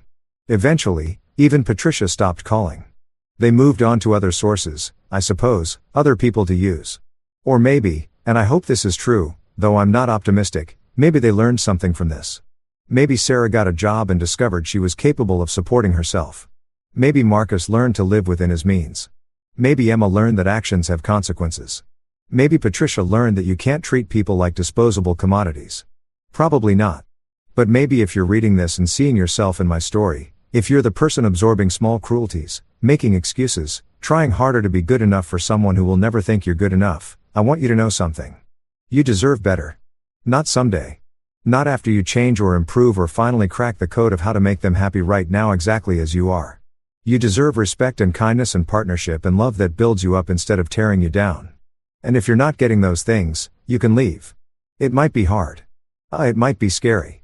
It might cost you money and time and temporary stability, but you can leave. I did. You can too. That night, standing in my living room with cake on the floor and laughter in the air, I could have stayed. I could have swallowed my pride one more time. I could have apologized for whatever I was supposed to have done wrong. I could have cleaned up the cake and pretended everything was fine and gone back to being the person they expected me to be. I could have stayed, but I would have been dying by inches, slowly, losing myself piece by piece until there was nothing left but a hollow shell shaped like a husband performing a role in someone else's play. Instead, I chose myself. I chose my dignity. I chose a future where I wasn't someone's punchline or someone's ATM or someone's emotional dumping ground. I chose to be alone rather than lonely in a marriage. And it was the best decision I ever made. Last week, I went to a party. A real party, not a performance. My coworker's birthday. Casual and relaxed. People I actually like spending time with. Someone brought a cake. Chocolate, coincidentally, though not as elaborate as the one Sarah had thrown. When it was time to serve it, my coworker's girlfriend picked it up to carry it to the kitchen for cutting. She tripped. The cake didn't fall. She caught herself. But for a split second, I saw it tilting. Saw the trajectory it would have taken. And I felt my heart rate spike. Then she steadied herself, laughed, said, "That was close," and carried the cake safely to the kitchen. And I realized I was shaking. I excused myself and went outside for some air. Mike followed me out a few minutes later. "You okay?" he asked.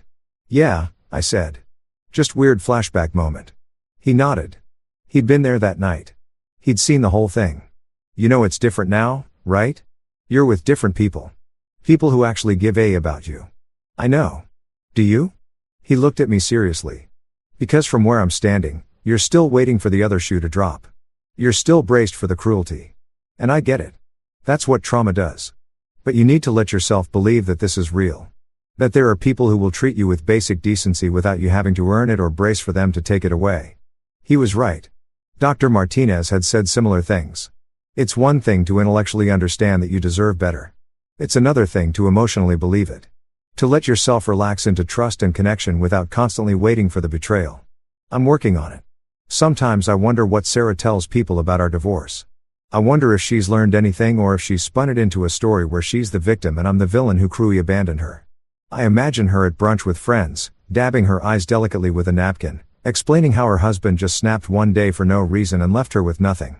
How he was always so cold and calculating with money. How she tried so hard to make him happy, but nothing was ever good enough. How his family turned him against her. How she's had to rebuild her entire life from scratch because of his cruelty. Maybe that's what she believes. Memory is funny that way. We tend to remember ourselves as the heroes of our own stories, even when we're not. Or maybe she knows. Maybe late at night, alone with her thoughts, she remembers the cake on the floor in her mother's text and the pattern of small cruelties that led to that moment. Maybe she has moments of clarity where she sees what she did, what she was, what she caused herself. I don't know. I'll never know. And increasingly, I'm okay with that. Her interior life isn't my responsibility anymore. Her growth or lack of growth isn't my concern. She's not my problem to solve or my person to fix or my burden to carry. She's just someone I used to know. Last month, I celebrated my 35th birthday. Jenny threw me a small party, just family and close friends, people who actually care about me. My parents came. Mike was there and a few of my new friends from work. We grilled burgers in my backyard. Played stupid yard games. Sat around talking and laughing as the sun went down. Someone brought a cake. Chocolate with simple buttercream frosting and Happy Birthday James written across the top in blue icing. When it was time to sing, everyone gathered around and I felt a wave of emotion that caught me completely off guard. These people were here because they wanted to be, because they liked me, not because they had to be. Not because there was something they wanted from me, not because it would look bad if they didn't show up, just because they liked me. We sang Happy Birthday off key and cheerful. And I blew out the candles and made a wish. I wished for continued healing, for growth, for the courage to keep opening myself up to connection even when it's scary. For the wisdom to recognize red flags early on, for the strength to maintain boundaries, for a future where I'm not defined by what I survived, but by what I built afterward. Then we cut the cake and ate it like civilized humans using plates and forks, sitting in chairs or on the grass, talking and laughing and being present with each other. No one threw it on the floor. No one laughed at me. No one made me feel small. It was perfect. I don't know what the future holds. I don't know if I'll ever remarry or if I'll have kids or what my life will look like in 5 or 10 or 20 years. But I know this. I'll never again tolerate being treated the way Sarah and her family treated me. I'll never again make myself small to fit into someone else's narrow expectations. And I'll never again accept cruelty disguised as humor or exploitation disguised as family obligation or abuse disguised as love. I know my worth now. Not arrogantly, not defensively, but quietly and certainly. I know what I bring to relationships. Loyalty and stability and genuine care and the willingness to show up and do the work. And I know that those things are valuable, that they deserve to be reciprocated, and that if they're not, I can and will walk away. That night, May 14, 2024, changed everything. It was the night I stopped accepting the unacceptable. The night I chose myself, the night I realized that sometimes the most loving thing you can do is leave. The cake hit the floor and I walked away.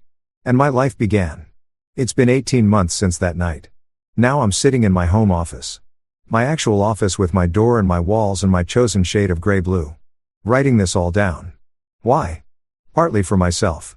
Dr. Martinez suggested it as a way to process everything, to see how far I've come, to acknowledge the journey, but partly for anyone else who might need to hear it. Anyone standing in their own living room, metaphorical cake on the floor, wondering if they're crazy for feeling hurt, wondering if they're being too sensitive, wondering if it's really that bad. It is that bad. You're not crazy. You're not too sensitive. And you deserve better. I received a text last week from a number I didn't recognize. It took me a moment to realize it was Sarah.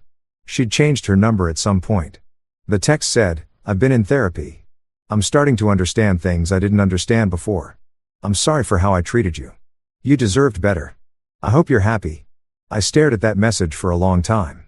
Part of me wanted to respond, to say something gracious and forgiving, to acknowledge her growth, to wish her well in return. But mostly, I just felt tired. Whether Sarah's apology was genuine growth or just another manipulation didn't really matter anymore. That chapter of my life was closed. She wasn't my responsibility. Her healing journey wasn't something I needed to participate in or validate or even acknowledge. I deleted the message without responding. And then I went back to living my life, my good, peaceful, drama-free life, and I didn't think about it again for the rest of the day. That felt like progress. If there's a lesson in all of this, I think it's this. You teach people how to treat you. And for 7 years, I taught Sarah and her family that they could treat me terribly, and I would absorb it. I would make excuses for it. I would come back for more. The teaching stopped that night when I walked up the stairs and didn't come back down. Sometimes people ask me if I miss being married, if I miss having a partner, if I get lonely in my small house with my quiet life. Sometimes, sure, loneliness is real. And there are moments when I wish I had someone to share things with. The small victories at work, the funny thing I saw on a walk, the peaceful silence of a Sunday morning. But there's a difference between being alone and being lonely. I was lonelier in my marriage, surrounded by people who should have loved me but didn't, than I am now in my solitude. Now I have some space to think and grow and breathe and figure out who I am when I'm not constantly bracing for the next criticism or the next impossible standard or the next casual cruelty. It's good space, healing space, space I needed. And when I'm ready, when I've done enough work on myself, when I've built enough confidence in my own judgment, when I trust myself to recognize and maintain healthy boundaries, I'll share that space with someone who deserves to be in it. Someone who sees me as a whole person, not a wallet. Someone who treats me with respect, not contempt disguised as jokes. Someone who contributes to my life instead of just extracting from it. Someone who when I have a birthday celebrates it with me instead of turning it into a performance of my degradation. That person is out there somewhere. Or maybe they're not.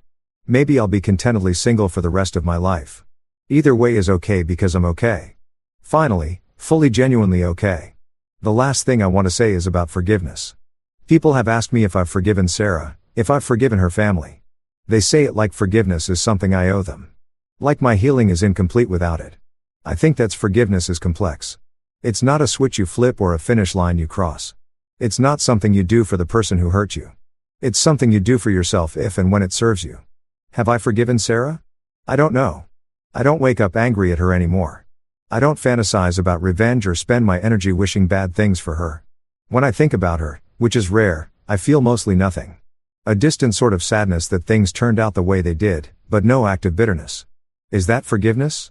Maybe. Or maybe it's just indifference, which might be better than forgiveness. Because forgiveness implies a relationship and we don't have one. We won't ever have one. She's not my wife. She's not my friend. She's not my responsibility. She's just someone who taught me a valuable lesson about what I won't tolerate. And for that, paradoxically, I suppose I should be grateful. But gratitude and forgiveness are different things, too. Mostly I just hope she becomes a better person. Not for me. I don't need anything from her but for herself and for whoever comes after me in her life. I hope she learns something. I hope she grows. But whether she does or doesn't, that's not my story anymore. And this is my story. I survived. I left. I rebuilt. I'm thriving. The cake is long gone. Swept up and discarded. The stains scrubbed from the floor. Or I no longer own.